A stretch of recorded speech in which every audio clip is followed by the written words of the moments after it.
नमस्कार दोस्तों, एक बार फिर हाजिर हूँ एक नई और दिलचस्प कहानी के साथ। ये कहानी आपके मनोरंजन और सीख के लिए तैयार की गई है, जिसे हमने बेहद आसान और प्रभावशाली भाषा में प्रस्तुत किया है। कहानी के मूल अधिकार इसके असली लेखक के पास है। तो चलिए बिना देर किए शुरू करते हैं आज का ये शानदार सफर। नीलामी घर की उस शोर शराबे वाली दुनिया और खतरनाक साजिशों के बीच कैंट ने बहुत कुछ होने की उम्मीद की थी, लेकिन एक सख्त और अड़ियल मिजाज वाली गेट मास्टर का उसके सामने पूरी तरह नग्न होकर अपनी मखमली टांगे फैलाकर लेटना उन उम्मीदों की लिस्ट में कहीं दूर दूर तक नहीं था। कैंट ने अपनी हरकतों से कई लड़कियों का दिल जीता था, लेकिन मारा वह तो उसे कल्टीवेशन की दुनिया से ही बेदखल कर देना चाहती थी।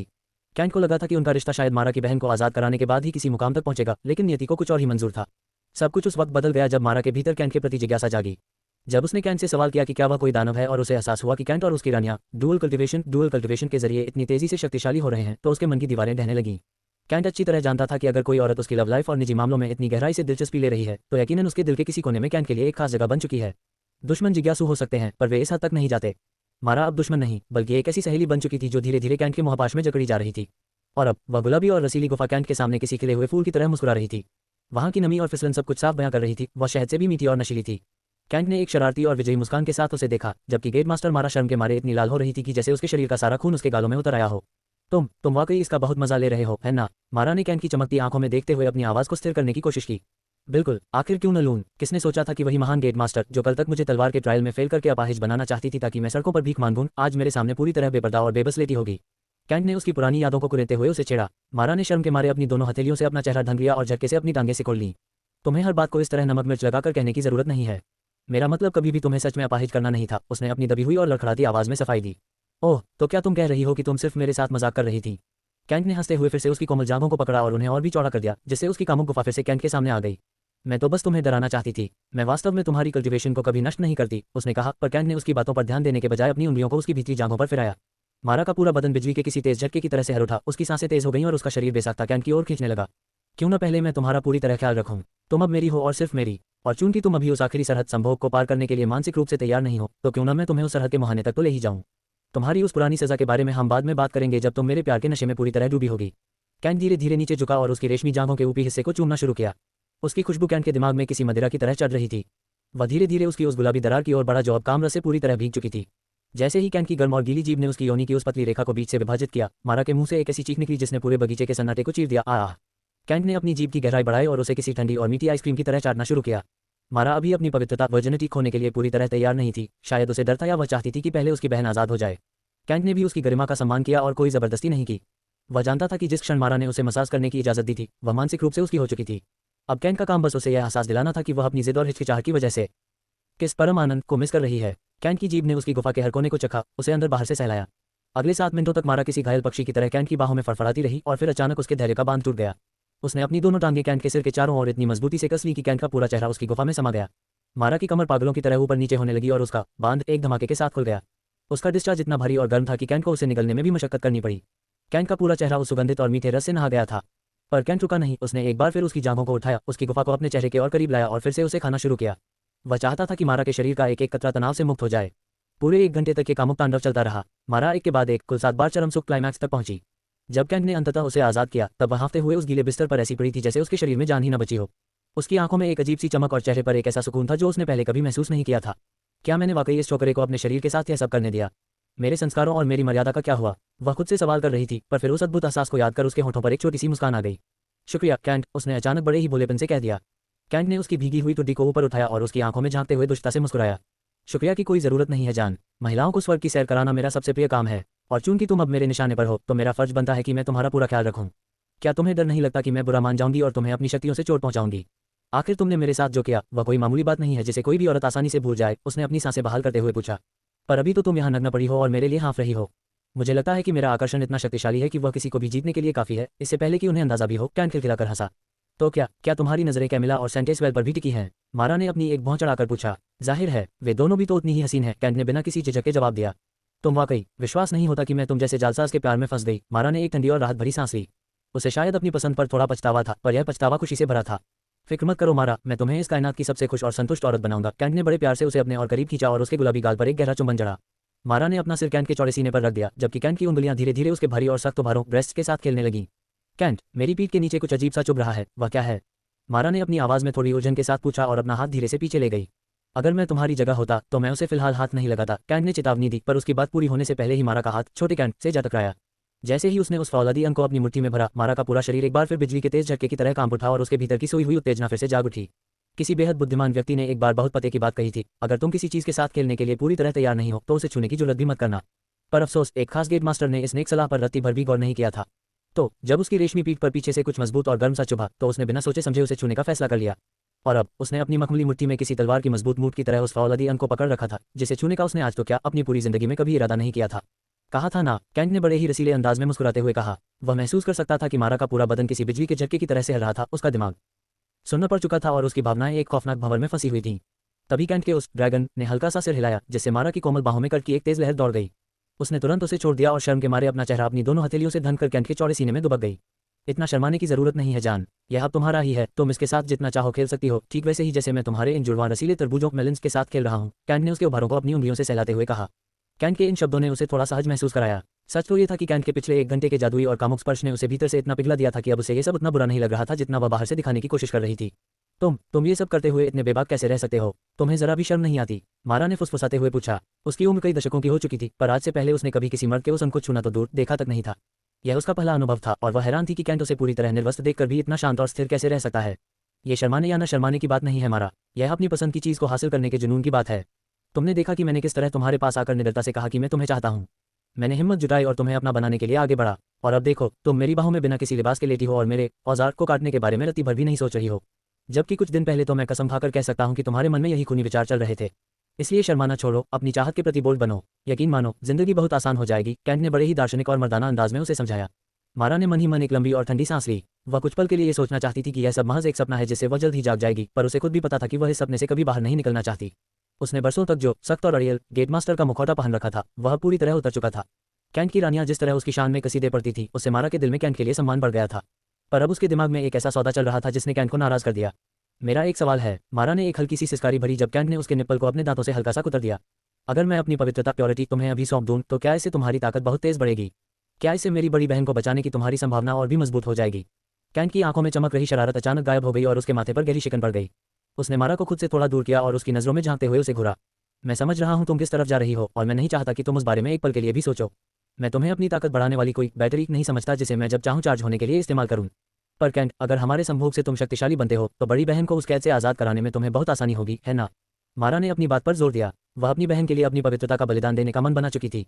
उसे पता था कि कैंट का कल्टीवेशन सेक्स से बढ़ता है और वह चाहती थी कि कैंट जल्द से जल्द उस मुकाम पर पहुंच जाए जहां उसे कोई हरा न सके। पर कैंट को इस सौदे वाली सोच से सख्त नफरत थी।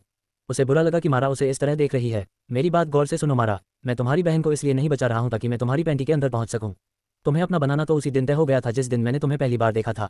पर यह मत सोचो कि मैं तुम्हारी बहन की मजबूरी का फायदा उठाकर तुम्हें एक पावर बैंक की तरह इस्तेमाल करूंगा। यह विचार ही मुझे घिनौना लगता है। मैं नहीं चाहता कि जब तुम कल को आज के इस पल को याद करो तो तुम्हारे मन में मेरे लिए कड़वाहट हो। कैंट की आवाज़ अब और भी गंभीर हो गई थी। मैं जानता हूं कि तुम्हारे मन में अभी भी हिचकिचाहट है और इसीलिए तुमने 1 घंटे पहले मुझे आखिरी कदम उठाने से रोका था। तो अपनी बहन को बचाने की कीमत अपनी पवित्रता के रूप में चुकाने की कोशिश मत करो। तुम मेरे लिए बहुत कीमती हो और मैं चाहता हूं कि हमारा पहला समय रूहानी और अनमोल हो, न कि कोई मजबूरी का सौदा। मैं नहीं चाहता कि हमारी पहली रात की यादों में सिर्फ युद्ध और ताकत बढ़ाने की बातें हों। तुम मेरी औरत बनोगी, पर सही तरीके से। जब तुम पूरी तरह तैयार होगी और तुम्हारा दिल सिर्फ मुझे चाहेगा, तब मैं तुम्हें अपना बनाऊंगा। मैं इस शिकारी प्रीडेटरी जीवन शैली को पसंद नहीं करता। मेरे भी कुछ सिद्धांत प्रिंसिपल्स हैं। कैंट के ये शब्द मारा के कानों में किसी मधुर संगीत की तरह गूंज रहे थे। जैसे जैसे कैंट बोलता गया, मारा के मन में उसके लिए प्यार और इज्जत की लहरें उठने लगीं। वह अब तक जिस इंसान को सिर्फ एक मुसीबत पैदा करने वाला समझती थी, वह अब उसके सामने एक उसूलों वाला गरिमापूर्ण पुरुष बनकर उभर रहा था। उसे एहसास हुआ कि कैंट उसका जिस्म नहीं बल्कि उसकी रूह को जीतना चाहता है। मुझे माफ कर दो कैंट, मुझे ऐसा नहीं सोचना चाहिए था। मारा ने अपना सिर कैंट के सीने में छिपाते हुए बड़े ही भोलेपन से कहा। माफी की कोई बात नहीं है जान, तुम बस अपनी बहन को बहुत प्यार करती हो, मैं समझता हूँ। और यकीन मानो, मैं उसे बचाने के लिए तुमसे भी ज्यादा बेताब हूँ। वह मेरे लिए बहुत खास है, अभी तुम नहीं जानती, पर जल्द ही सब पता चल जाएगा। इसलिए अपनी पवित्रता को तब तक संभाल कर रखो जब तक तुम्हारी बहन वापस नहीं आ जाती। उसके बाद तुम सोचना कि मैं कब अपने दांत तुम पर गड़ा सकता हूँ। और अब जब मैंने होम रन मार ही दिया है तो तुम मेरे चंगुल से बचकर कहीं नहीं जा सकती। कैंट ने मुस्कुराते हुए उसे अपनी मजबूत बाहों में भींच लिया। मारा के सीने में एक अजीब सी गर्माहट और सुकून फैल गया। कैंट की ये बातें उसे किसी कन्फेशन की तरह लगीं। वह खुशी और आनंद से सराबोर हो गई और फिर बिना किसी होश के उसका हाथ एक बार फिर छोटे कैंट की ओर बढ़ गया और उसने उसे बड़े प्यार और अधिकार से अपनी मुट्ठी में थाम लिया। एक बार फिर पूरे 5 घंटे बीत चुके थे जब से कैंट ने मारा के शरीर की गहराइयों को चखा था। उसे उसकी जिंदगी में पहली बार उस परम आनंद का अनुभव कराया था जिसे उसने हमेशा अनुशासन के नाम पर दबाकर रखा था। दुनिया में ऐसी कई कुमारियां होती हैं जो कभी न कभी खुद को टिटोलती हैं, पर एक सख्त गेट मास्टर उनमें से नहीं थी। उसकी जिंदगी का एकमात्र मकसद खुद को इतना शक्तिशाली बनाना था कि वह एक दिन अपनी बड़ी बहन के साथ हुए अन्याय का सच जान सके। उसके जीवन के नक्शे में किसी मर्द के साथ अंतरंग होना कभी शामिल ही नहीं था। पर अब सब कुछ पूरी तरह बदल चुका था। उसके चेहरे पर खिली वह दुर्लभ मुस्कान साफ बता रही थी कि वह कितनी खुश है। पिछले कुछ घंटे उसकी जिंदगी के सबसे बेहतरीन पल थे। कैंट और मारा अभी भी उसी रेशमी बिस्तर पर लेटे हुए थे। वह कैंट की मजबूत बाहों में पूरी तरह नग्न थी, हालांकि उसकी स्थिति अब बदल चुकी थी। वह अब कैंट के निकट शॉर्ट्स के ऊपर से ही उसके अंग को इस तरह थामे हुए थी जैसे वह दुनिया की सबसे कीमती चीज हो। इन 5 घंटों में उसने खुद को ढाल लिया था। कैंट ने उसकी उस पवित्रता के बदले शक्ति वाली पेशकश को ठुकरा कर उसके दिल में जो इज्जत कमाई थी, उसने मारा को कैंट के और भी करीब ला दिया था। संभोग अभी नहीं होगा, पर जब होगा तब वह इतना यादगार होगा कि इतिहास बन जाएगा। कैंट लेटा हुआ उससे बातें कर रहा था और उसकी दिलचस्पी मारा के उस पुराने डांसिंग करियर में थी जिसे मारा बार बार छुपा रही थी। तुम जितना चाहो चुप रह सकती हो, पर मैं जानता हूं कि जल्द ही तुम मेरे सामने पूरी तरह निर्वस्त्र होकर थिरक रही होगी। कैंट ने उसे छेड़ा, जिससे मारा का चेहरा शर्म से तमतमा उठा। मैं कभी डांस नहीं करूंगी, उसने बुदबुदाते हुए कहा। वह तो वक्त बताएगा, पर फिक्र मत करो, मैं जबरदस्ती नहीं करूंगा। तुम खुद अपनी मर्जी से आगे आओगी। कैंट ने मुस्कुराते हुए उसके गुलाबी निप्पलों को हल्के से भींचा। आह, मारा के मुंह से एक मधुर सिसकारी निकली। तुम्हें ऐसा क्यों लगता है कि मैं खुद ऐसा करना चाहूंगी? उसने अपनी उत्तेजना को शांत करते हुए पूछा। पहला कारण, जैसे ही मेरा ये गर्म जादुई रस तुम्हारे गले के नीचे उतरेगा, तुम और ज्यादा की मांग करोगी, और उसकी कीमत होगी तुम्हारा वो लाजवाब डांस। चूंकि तुम्हें और अमृत चाहिए होगा, तो तुम अपनी मखमली कमर लचकाने में रत्ती भर भी संकोच नहीं करोगी। कैंट ने बड़ी ही कामुकता से कहा। मारा के होंठों पर एक शरारती मुस्कान आई। तुम तो ऐसे कह रहे हो जैसे इसे पीना बहुत सुखद होता है। वह ये कहते हुए बुरी तरह शर्मा गई। तुम खुद आजमा कर देख सकती हो, मेरी रानियां मुझसे कभी झूठ नहीं बोलती, कैंट ने आत्मविश्वास से कहा। मारा अब सोच में पड़ गई थी। वह पिछले कुछ घंटों से जिस ड्रैगन को सहला रही थी, अब वह उसे अपने मुंह के भीतर लेने की कल्पना करने लगी। क्या यह मेरे मुंह में समा पाएगा? उसने खुद से सवाल किया। उसका एक हिस्सा इसे चखने के लिए बेताब था। वह कैंट को खुश करना चाहती थी, खासकर तब जब कैंट ने उसे महज एक पावर बैंक समझने से साफ इनकार कर दिया था। मुझे बोल्ड बनना होगा। बड़ी बहन कहती थी कि निडर होकर ही अपनी पसंद की चीज पाई जा सकती है। भले ही ये लड़का बेशर्म है, पर मैं इसके और करीब जाना चाहती हूँ। उसके दिमाग में कैंट की वो 2 छवियां घूम रही थी। एक वो शरारती छोकरा जिसने उसे इतना गुस्सा दिलाया था कि वह उसे मार डालना चाहती थी, और दूसरा वो उसूलों वाला मर्द जिसने उसकी गरिमा को अपनी ताकत से ऊपर रखा। मारा ने एक लंबी सांस ली और अपनी हिचकिचाहट को पीछे छोड़ते हुए कैंट के शॉर्ट्स को नीचे खींच दिया। जैसे ही वह मजबूत अंग बाहर निकला, उसने मारा के गाल पर एक हल्का सा थप्पड़ जड़ा। मारा हल्का सा चौंकी, पर फिर उसकी नजरें उस विशाल फौलादी अंग पर टिक गईं। उसने हिम्मत जुटाई, उसे अपनी मुट्ठी में थामकर करीब लाए और उसे अपनी जीभ से चाटना शुरू किया। ये कितनी प्यारी है, कैंट मुस्कुराया। उसने तिरछी नजरों से बगीचे के एक कोने की ओर देखा जहां उसकी 7 रानियां सेलिन, एल्सा, इंग्रिड, नोमी आदि झाड़ियों के पीछे छिपी यह नजारा देख रही थीं। वे पिछले 20 मिनट से वहां थीं और मारा के हर कदम पर नजर रखे हुए थीं। क्या तुम्हें लगता है कि वह इसे पूरा निगल लेगी? इंग्रिड ने फुसफुसाते हुए पूछा। सेलिन ने सिर हिलाया। मुझे नहीं लगता कि वे अभी संभोग करेंगे। कैंट उसके साथ बहुत कोमल व्यवहार कर रहा है, वह अभी आगे नहीं बढ़ेगा। पर वह इसे जिस तरह मुंह में ले रही है, लगता है वह एक बेहतरीन डीप थ्रोटर साबित होगी, एल्सा ने मुस्कुराते हुए कहा। लिलियन ने अपनी माँ की बात पर चुटकी ली। हम दोनों मिलकर उसे ट्रेनिंग देंगे, है ना माँ? उधर बिस्तर पर कैंट ने मारा के सिर को पीछे की ओर पकड़ा और अपने अंग के मुहाने को उसके होठों के बीच सेट किया। फिर उसने अपने पौरुष का पहला मजबूत झटका मारा के मुंह के भीतर खाली किया। मारा की आंखें फटी की फटी रह गईं, पर उसने उस गर्म रस को बाहर नहीं निकलने दिया। कुछ छींटे उसके चेहरे पर भी गिरे। जब आखिरी बूंद बाहर निकली तो मारा का चेहरा उस गाढ़े सफेद रस से ऐसा चमक रहा था जैसे उसने कोई कीमती मेकअप लगाया हो। पर कैंट को सबसे बड़ा झटका तब लगा जब मारा ने मुस्कुराते हुए अपने हाथों से अपने चेहरे पर लगे उस रस को समेटा और उसे चाटना शुरू कर दिया। ये दृश्य इतना उत्तेजक था कि कैंट का मन किया कि उसे अभी चारों खाने चित करके उसकी गहराई नाप ले, पर उसने खुद को काबू में रखा। कैसा लगा स्वाद? कैंट ने हाँफते हुए पूछा। मारा ने शर्माते हुए अपनी आंखें झुका ली। ये दूध जैसा है, मुझे और चाहिए। बिल्कुल जान, जितना चाहो उतना लो, कैंट ने कहा। और इस तरह मारा को अगले 1 घंटे के लिए अपना नया खिलौना मिल गया। कैंट ने एक और परी को पूरी तरह जीत लिया था और अब उसकी नजरें अगली 2 सुंदरियों कैमिला और वेल पर थीं। पर उसे क्या पता था कि नई चुनौतियां और नए उम्मीदवार पहले ही कतार में खड़े हैं। तो क्या अब तुम्हारी रूह को सुकून मिला? कैंट ने बड़े ही प्यार और शरारत से मारा की ओर देखते हुए पूछा। मारा अभी भी अपने गुलाबी होठों को अपनी जीभ से चाट रही थी, जैसे वह उस ड्रैगन जूस के आखिरी कतरे का स्वाद भी जाया नहीं करना चाहती थी। पिछले कई घंटों से वह उस अमृत को ऐसे पी रही थी जैसे वह उसकी सुबह की ताज़ा चाय हो।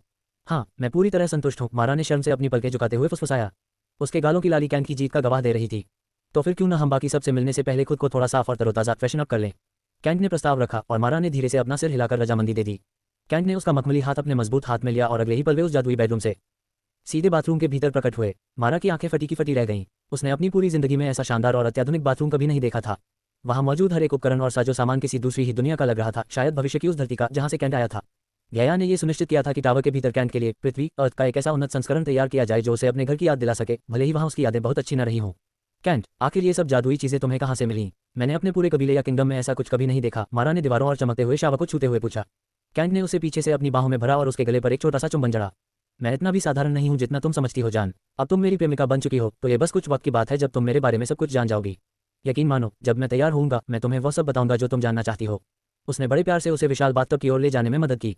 ठीक है, मैं तब तक इंतजार करूंगी जब तक तुम खुद साझा करना चाहो, मारा ने बड़े भोलेपन से कहा, जिससे कैंट के चेहरे पर एक प्यारी मुस्कान खिल उठी। जैसे ही वे दोनों गुनगुने और खुशबूदार पानी से भरे टब में उतरे, कैंट ने शरारत शुरू कर दी। मैं बस ये सोच रहा हूँ कि तुम्हारी बड़ी बहन क्या सोचेगी जब मैं उसे बताऊंगा कि तुमने लगातार 6 घंटे तक मेरे औजार की सेवा की है। प्लीज उसे ये सब मत बताना, मैं शर्म के मारे मर जाऊंगी। मारा ने पानी के अंदर अपना चेहरा छिपाने की कोशिश की। बिल्कुल बताऊंगा, मुझे यकीन है कि वह ये सुनकर बहुत खुश होगी, कैंट ने हंसते हुए कहा।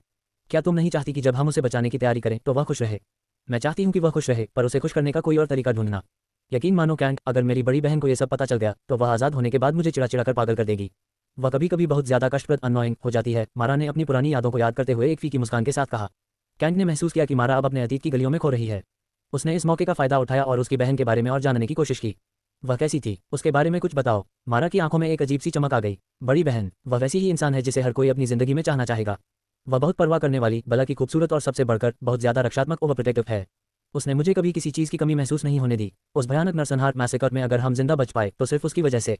वह उस वक्त बहुत छोटी थी, पर उसका जिगरा किसी महान योद्धा से कम नहीं था। जब सब कुछ बिखर रहा था, वह चट्टान की तरह मेरे सामने खड़ी रही। वह रुकी और कैंट की ओर मुड़ी। पर वह जितनी अद्भुत है उतनी ही खतरनाक भी है, खासकर तब जब उसे मेरे निजी मामलों का पता चले। यकीन मानो, वह मुझे चिढ़ाना अपनी जिंदगी का मिशन बना लेगी और तुम भी उससे परेशान हो जाओगे। सुनने में तो वह वाकई एक बेमिसाल औरत लग रही है। मुझे लगता है मुझे उसे बहुत करीब से जानने की जरूरत है, कैंट ने अपनी विशेष कामुक मुस्कान के साथ कहा। मारा ने मन ही मन सोचा, ये लड़का मेरी बड़ी बहन को भी बिगाड़ देगा। पर सच तो यह है कि वह भी अंदर से उतनी ही बिगड़ी हुई है, तो शायद ये दोनों एक दूसरे के लिए ही बने हैं। कैंट, मुझसे एक वादा करो, जब मेरी बहन आज़ाद हो जाए तो क्या वह और मैं यहाँ इस टावर में साथ वक्त बिता सकते हैं? मैं उसके साथ बहुत लंबा समय बिताना चाहती हूँ। फिक्र मत करो मारा, इस टावर के भीतर तुम्हारे पास बरसों का समय होगा। मैं ये सुनिश्चित करूंगा कि तुम दोनों यहाँ अपनी जिंदगी के सबसे हसीन पल बिताओ। कैंट ने उसे सांत्वना दी। मारा को अब एहसास हो रहा था कि सेलिन ने कैंट के बारे में जो कुछ भी कहा था वह 100% सच था।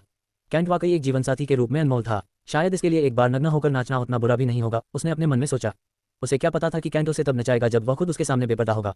अच्छा, तो अब मुझे गेट मास्टर कैमिला के बारे में कुछ बताओ, कैंट ने विषय बदला, जिससे मारा ने एक लंबी आह भरी। पहली बात तो ये जान लो कि वह तुम्हारे बिस्तर तक पहुंचने के लिए पहले से ही तैयार बैठी है, तो तुम उस मामले में बहुत खुशकिस्मत हो। पर उसके अलावा वह बहुत मेहनती है। अपनी शिष्या की मौत की खबर के बाद वह पूरी तरह बदल गई। पहले वह अहंकारी पर बहुत प्यारी थी, पर बाद में वह ठंडी और कटी कटी रहने लगी। मैं ही एकमात्र ऐसी थी जिससे वह अपनी बातें साझा करती थी। वह कभी ना सुनना पसंद नहीं करती। वह अपनी बात मनवाने के लिए ताकत का इस्तेमाल भी कर सकती है। तो जब वह तुम्हें अपनी नज़रों में भर ले तो बेहतर होगा कि तुम हाँ कह दो। मारा खिलखिलाकर हंस पड़ी। उसने जानबूझकर यह नहीं बताया कि वही कैमिला जो पहले बड़ी बड़ी बातें करती थी अब कैंट के सामने आते ही भीगी बिल्ली बन जाती है और शर्माने लगती है। सुनने में तो वह बहुत मजेदार लग रही है। मेरे बिस्तर पर उसकी चीखें सुनने में वाकई आनंद आएगा, कैंट ने ठहाका लगाया, जिससे मारा भी अपनी हंसी नहीं रोक पाए। नहाने के बाद जैसे ही वे दोनों बाहर निकले, कैंट का अंग एक बार फिर पूरी ताकत के साथ खड़ा होकर मारा का स्वागत करने लगा। क्या तुम इसे शांत नहीं रख सकते? मारा ने मासूमियत से पूछा। अगर तुम एक बार और अपनी सेवा दे दो तो शायद ये शांत हो जाए, कैंट ने शरारत से कहा। मारा ने एक आज्ञाकारी पत्नी की तरह घुटनों के बल बैठकर अपना काम शुरू कर दिया। जब ड्रैगन ने अपनी सारी शक्ति खो दी तब जाकर वे दोनों तैयार हुए। मैं कुछ दिनों के लिए बाहर जा रहा हूँ, तुम तब तक बाकी रानियों के साथ वक्त बिताओ, कैंट ने कहा। मारा ने सिर हिलाया और हवा में उड़ते हुए यिनपुर की ओर निकल गई। टावर का समय बाहर से अलग था, इसलिए यहाँ के दिन बाहर के कुछ घंटों के बराबर थे। मारा के जाने के बाद कैंट मुस्कुराया और सीधे सिस्टम स्टोर की ओर बढ़ा। वह उस होम रन क्वेस्ट के इनाम देखने के लिए बेताब था, क्योंकि मारा की सिस्कारियों ने आज सारे रिकॉर्ड तोड़ दिए थे। गेट मास्टर मारा ने यिनपुर से कुछ मीटर की दूरी पर लैंड किया और धीरे धीरे उसकी ओर कदम बढ़ाए। जब वह पानी के बिल्कुल करीब पहुंची तो उसने अपनी रेशमी पोशाक उतारी और पूरी तरह निर्वस्त्र होकर उस गुलाबी जादुई पानी में उतर गई। उसने अपनी आंखें मूंद लीं और पानी की लहरों में खुद को समाहित कर लिया, ताकि उसे वहां मौजूद किसी भी लड़की की नजरों का सामना न करना पड़े। पर वहां मौजूद रानियां पहले से ही घात लगाए बैठी थीं। जैसे ही मारा ने पानी के भीतर खुद को डुबोया, उनकी पैनी नजरें और शरारती मुस्कानें सक्रिय हो गईं। तो गेट मास्टर मारा, आपका आराम कैसा रहा? सेंटिस वेल ने अपने होठों पर एक शरारती मुस्कान के साथ पूछा। हालांकि वेल अभी तक आधिकारिक रूप से कैंट के हरेम का हिस्सा नहीं बनी थी, पर वह इन लड़कियों के साथ इतनी घुल मिल गई थी कि वे सब अब सगी बहनों जैसी लगती थीं। यहाँ तक कि उसकी पुरानी प्रतिद्वंद्वी सेलिन भी अब उसे खटकती नहीं थी। बाकी लड़कियों के चेहरों पर भी वही मजेदार भाव थे। मारा ने अपनी आंखें बंद रखे हुए ही जवाब दिया, बहुत अच्छा था, पूछने के लिए शुक्रिया। यकीनन बहुत अच्छा रहा होगा, वेल ने उसे और उकसाते हुए कहा। बिल्कुल, जिस तरह की चमक लेकर उन्होंने पूल में कदम रखा है, मैं दावे के साथ कह सकती हूँ कि उनके आराम के वो घंटे किसी जन्नत से कम नहीं रहे होंगे, यूनिटी ने अपनी आवाज में चाशनी घोलते हुए कहा। वही तो, पता नहीं कैसे उन्होंने इस पूल के बाहर भी आराम करने का ऐसा तरीका ढूंढ लिया जो इस दुनिया की सबसे आरामदायक चीज इन पूल से भी बढ़कर है। सेलिन ने अपनी चुटकी ली। तुम लड़कियों को अंदाजा लगाना बंद करना चाहिए। उसने कहा कि उसका आराम सुखद था, तो उसे इस पल का मजा लेने दो। नोमी ने बीच बचाव करने का नाटक किया। मुझे भी यही लगता है। मेरा मतलब है, उस बगीचे से जो आवाजें आ रही थी, अगर उन शोर शराबे के बीच भी उन्होंने खुद को रिलैक्स रखा है तो मानना पड़ेगा कि उनका खुद पर बहुत जबरदस्त नियंत्रण है, कैमिला ने अपनी सहेली की टांग खींचते हुए कहा। जैसे जैसे लड़कियां बोलती गईं, मारा के गालों की सुर्खी बढ़ती गई। वह अपनी शर्म को छिपाने की नाकाम कोशिश कर रही थी। हमें मानना पड़ेगा, मारा हम सब में सबसे श्रेष्ठ है। शायद उसे हमें सिखाना चाहिए कि जब चारों ओर सिस्कारियों का शोर हो तब भी इतना शांत और स्थिर कैसे रहा जाता है, एल्सा ने मजाक किया। वाकई हमें उनसे ये हुनर सीखना चाहिए। ये हमारे कल्टीवेशन के सफर में बहुत काम आएगा, लिलियन ने कहा और सभी लड़कियां खिलखिलाकर हंस पड़ीं। वे सब अब मारा की ओर टकटकी लगाकर देख रही थी, जिसने शर्म के मारे अपना चेहरा हथेलियों से ढक लिया था। बड़ी बहन मारा, क्या आप हमें सिखाएंगी कि उन आवाजों के बीच आपने खुद को इतना रिलैक्स कैसे रखा? इंग्रिड ने उसकी हथेली को धीरे से थपथपाते हुए पूछा। मारा ने अपने होंठ चबाए और अंततः उसकी हिचकिचाहट का बांध टूट गया। उसने अपनी आंखें खोली और उन सब की ओर देखा। उसका चेहरा शर्म से पूरी तरह लाल हो चुका था। ठीक है, मैं कैंट के साथ थी। अब खुश हो तुम सब? ये सुनते ही लड़कियों की मुस्कान और गहरी हो गई। तो कैसा था? जिस तरह की चीखें तुम निकाल रही थी, मैं तो बस यही सोच रही थी कि आखिर वहां चल क्या रहा है, कैमिला ने अपनी सहेली की आंखों में झांकते हुए पूछा। मैं तुम्हारे किसी भी सवाल का जवाब नहीं देने वाली, मारा ने फिर से अपनी आंखें मूंद ली, पर इस बार उसके होठों पर एक संतोषजनक मुस्कान थी। उसे यकीनन बहुत मजा आया है। मैं शर्त लगा सकती हूँ कि उसने कहा होगा, ओह कैंट, तुम तो मुझे मार ही डालोगे। वेल ने मारा की कामुक आवाज़ की नकल उतारते हुए कहा, जिससे पूरा पूल ठहाकों से गूंज उठा। मारा शर्म के मारे इंग्रिड के पीछे छिप गई। ये लड़कियां वाकई बहुत शरारती थी, पर उसे इस बात की खुशी भी थी कि बरसों बाद उसे ऐसे लोग मिले जो उसे अपनी बहन मानते थे। शर्माओ मत मारा, कैंट के साथ ऐसा कदम उठाना गर्व की बात है। वह अद्भुत है, उसके बारे में सब कुछ शानदार है, यहाँ तक कि उसका। खैर, तुम जानती ही हो, यूनिटी ने कामुक अंदाज में अपने होठों पर जीभ फिराते हुए कहा। तुम लड़कियां हमें बहुत जला रही हो। कैमिला ने एक लंबी सांस ली। फिक्र मत करो तुम दोनों, तुम्हारा नंबर भी जल्द आएगा। बस अच्छी लड़कियों की तरह इंतजार करो, सेलिन ने आश्वासन दिया। जब वह तुम्हारे अंगों को अपनी जीभ से चख रहा था तब कैसा महसूस हो रहा था? एल्सा ने पूछा। वह अद्भुत था, मैंने कभी नहीं सोचा था कि वह इतना सुखद हो सकता है। मारा ने आखिरकार स्वीकार कर लिया। उसने अपनी बहन की सलाह मानी और बोल्ड बनने का फैसला किया।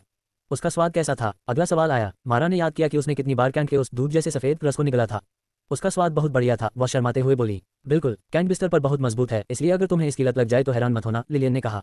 कल नीलामी में तुम उसे अपनी गोद में आराम करने देना। हमें कोई एतराज नहीं है, सेलिन ने एक नया प्रस्ताव रखा। क्यों मैं ही क्यों? मारा ने पूछा। क्योंकि हम सब में तुम्हारे उभार बूब सबसे बड़े हैं और हम चाहते हैं कि हमारे मर्द को सबसे बेहतर आराम मिले। और जब तुम्हें बोली लगानी हो तो तुम कैमिला के साथ जगह बदल सकती हो। क्या? कैमिला की आंखें फटी की फटी रह गईं। हैरान मत हो कैमिला, ये कैंट के करीब आने का तुम्हारा मौका है, सेलिन मुस्कुराए। फिर उसने वेल की ओर देखकर कहा, तुम भी उसके बगल में बैठकर अपने हाथों का इस्तेमाल कर सकती हो अगर तुम चाहो तो। अपने हाथों का इस्तेमाल? वेल ने उलझन में पूछा। तुम समझदार हो, तुम्हें पता है क्या करना है। तुम लड़कियां मेरे नीलामी घर ऑक्शन हाउस में कोई सामूहिक रंगलियां और जीत मनाने का प्लान तो नहीं बना रही हो ना? अलीना ने मुस्कुराते हुए पूछा। लड़कियों ने एक दूसरे को देखा और उनकी मुस्कान खिल उठी। कल की नीलामी सिर्फ बोलियों की नहीं बल्कि कैंट की रानियों के जलवों की भी होने वाली थी। यूनिटी ने इस पूरी भीड़ को देखा और उसकी आंखों में आंसू आ गए। वह सोच रही थी कि कहाँ वह एक साधारण दासी थी और आज इन महान सुंदरियों के बीच कैंट की रानी बनकर बैठी है। उसने मन ही मन कसम खाई कि वह कैंट के लिए अपनी जान भी दे देगी। और उसी समय ब्रह्मांड के सबसे गहरे हिस्से में डिवाइन रिवर से आया एक राजसी धनुष क्वेस्टपुर के साथ विलीन हो गया। जल्द ही एक महान योद्धा की किस्मत एक खोई हुई देवी के साथ जुड़ने वाली थी, जो अपने अचूक निशाने के लिए जानी जाती थी। जैसे ही कैंट ने मारा के साथ उस जादुई और कामुक सत्र को विराम दिया, उसके सामने सिस्टम की सुनहरी स्क्रीन चमक उठी, जो उसकी एक और शानदार जीत का ऐलान कर रही थी।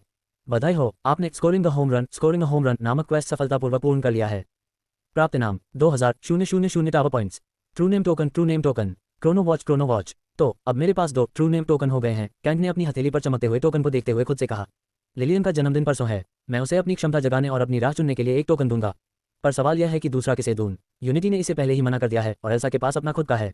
तो आखिर अगला हकदार कौन है? अकीरा, जो हमेशा की तरह कैंट के विचारों को पढ़ रही थी, अचानक उसके बगल में प्रकट हुई।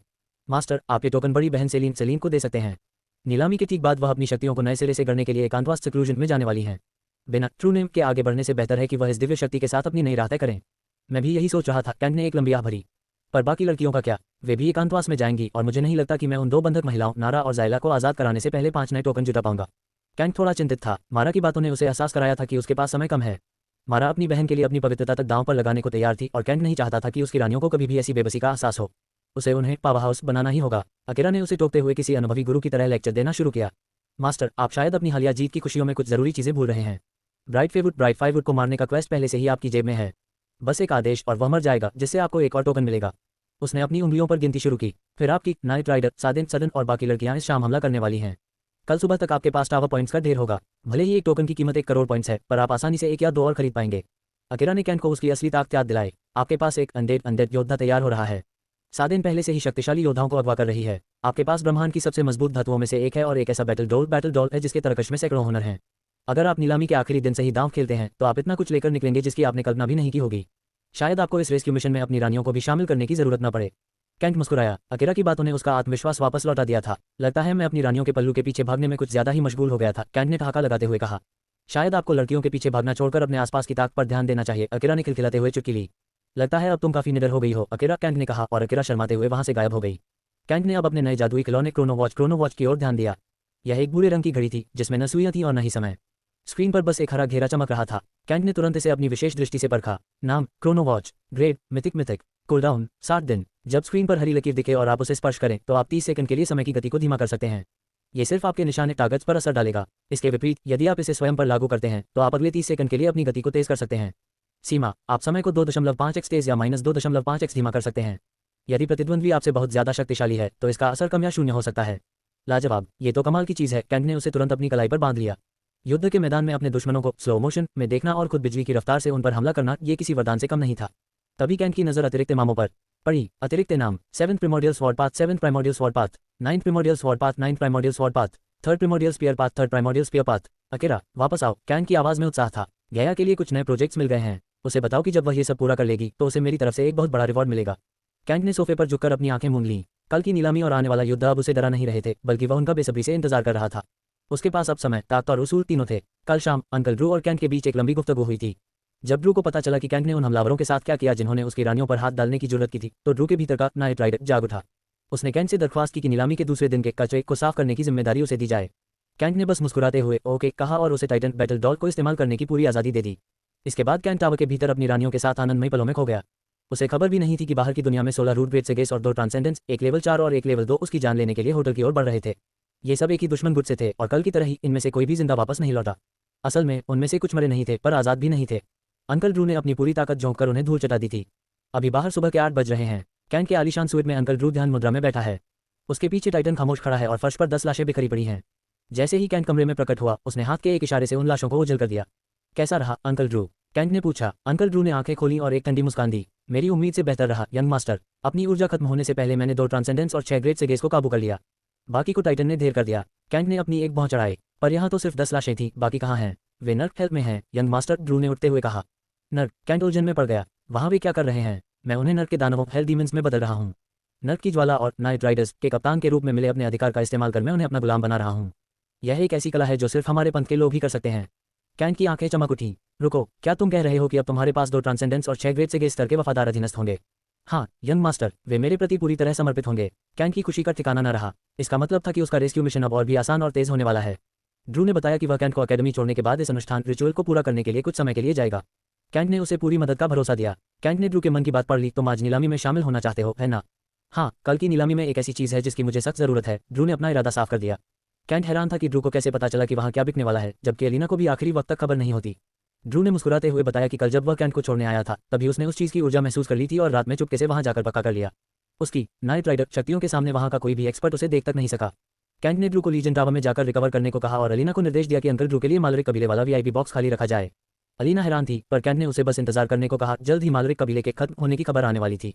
अकूत दौलत का खेल। अब वक्त था अपनी तिजोरी भरने का। कैंट के पास 2.7 trillion 2.7 lakh crore spirit stones थे, पर नीलामी के आखिरी दिन के लिए ये कम पड़ सकते थे। उसने अपने 2 बिंगो कार्ड निकाले जो उसकी दौलत को 1x से 20x तक बढ़ा सकते थे। उसने पहले कार्ड में अपनी ऊर्जा प्रवाहित की। परिणाम 4 गुना 4x। उसकी दौलत बढ़कर 10.8 ट्रिलियन हो गई। अब कैंट ने दूसरा कार्ड उठाया। इस बार कुछ बड़ा चाहिए था कि आखिरी दिन पूरी दुनिया की बोलती बंद कर सकूं। उसने अपनी पूरी इच्छा शक्ति झोंक दी। टाइटन उसे बेजान नजरों से देख रहा था। अचानक कार्ड पर एक नंबर चमका। कैंट का ठहाका पूरे कमरे में गूंज उठा। परिणाम 14 गुना 14x। अब कैंट के पास 150 ट्रिलियन से भी ज्यादा स्पिरिट स्टोन्स थे। इस वक्त वह महज एक रईस नहीं, बल्कि इस पूरी दुनिया का सबसे अमीर व्यक्ति बन चुका था। अब कोई भी खजाना उसकी पहुंच से बाहर नहीं था। क्या तुम सब तैयार हो मेरी रानियों? कैंट ने अपने सामने खड़ी दुनिया की सबसे खूबसूरत और शक्तिशाली महिलाओं की कतार को देखते हुए पूछा। उनकी चमक और आत्मविश्वास किसी भी साम्राज्य को झुकाने के लिए काफी था। हम पूरी तरह तैयार हैं, स्वामी, सेलिन ने अपनी तलवार जैसी पैनी मुस्कान के साथ जवाब दिया। कैंट ने अपनी मानसिक शक्ति का उपयोग किया और सबको टावर के भीतर से सीधे उस शाही रथ में टेलीपोर्ट कर दिया जो होटल के बाहर खड़ा था। आखिर होटल में रुकने का क्या तुक था जब आपके पास खुद का एक जादुई टावर हो?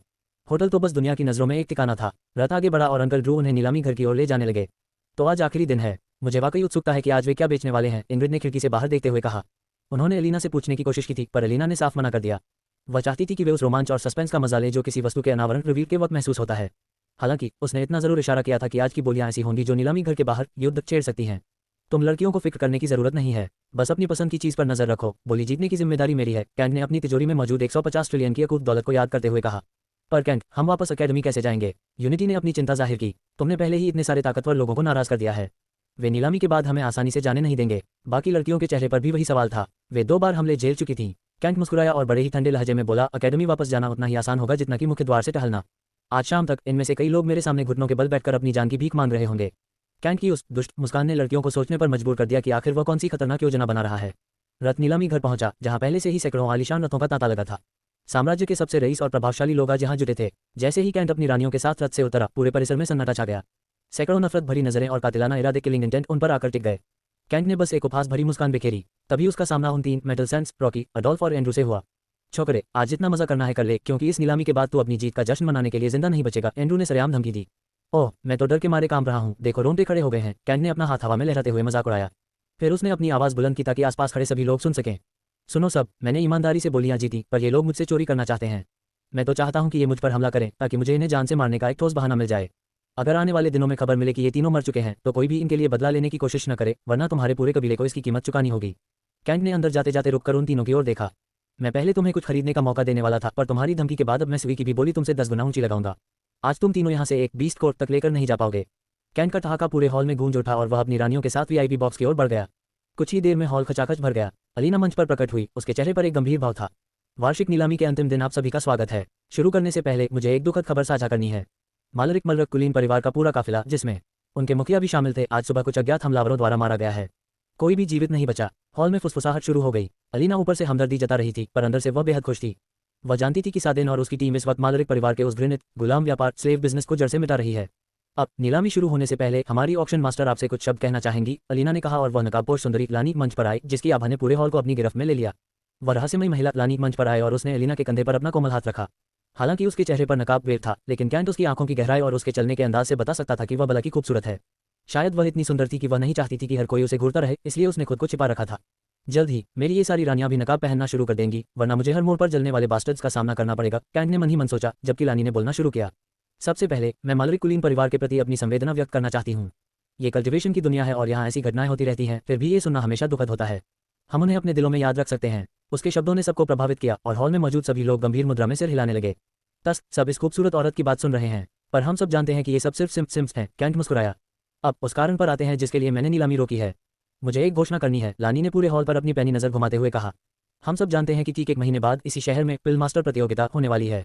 ये कितनी महत्वपूर्ण है मुझे बताने की जरूरत नहीं है। मुझे उम्मीद है कि हम सब वहाँ होंगे, यहाँ तक कि वह परफेक्ट एल्केमिस्ट जिसने वहाँ आने का वादा किया है, मैं भी उसे देखने के लिए उत्सुक हूँ। फिर 2 महीने बाद सैक्ट प्रतियोगिता है, जो हर 3 साल में होती है। इसके जरिए हम उन 7 योद्धाओं को चुनेंगे जो किंगडम जीनियस कॉम्पिटिशन में हमारे राज्य का प्रतिनिधित्व करेंगे। लानी ने एक छोटा सा ब्रेक लिया और फिर अपनी आवाज़ को और गंभीर किया।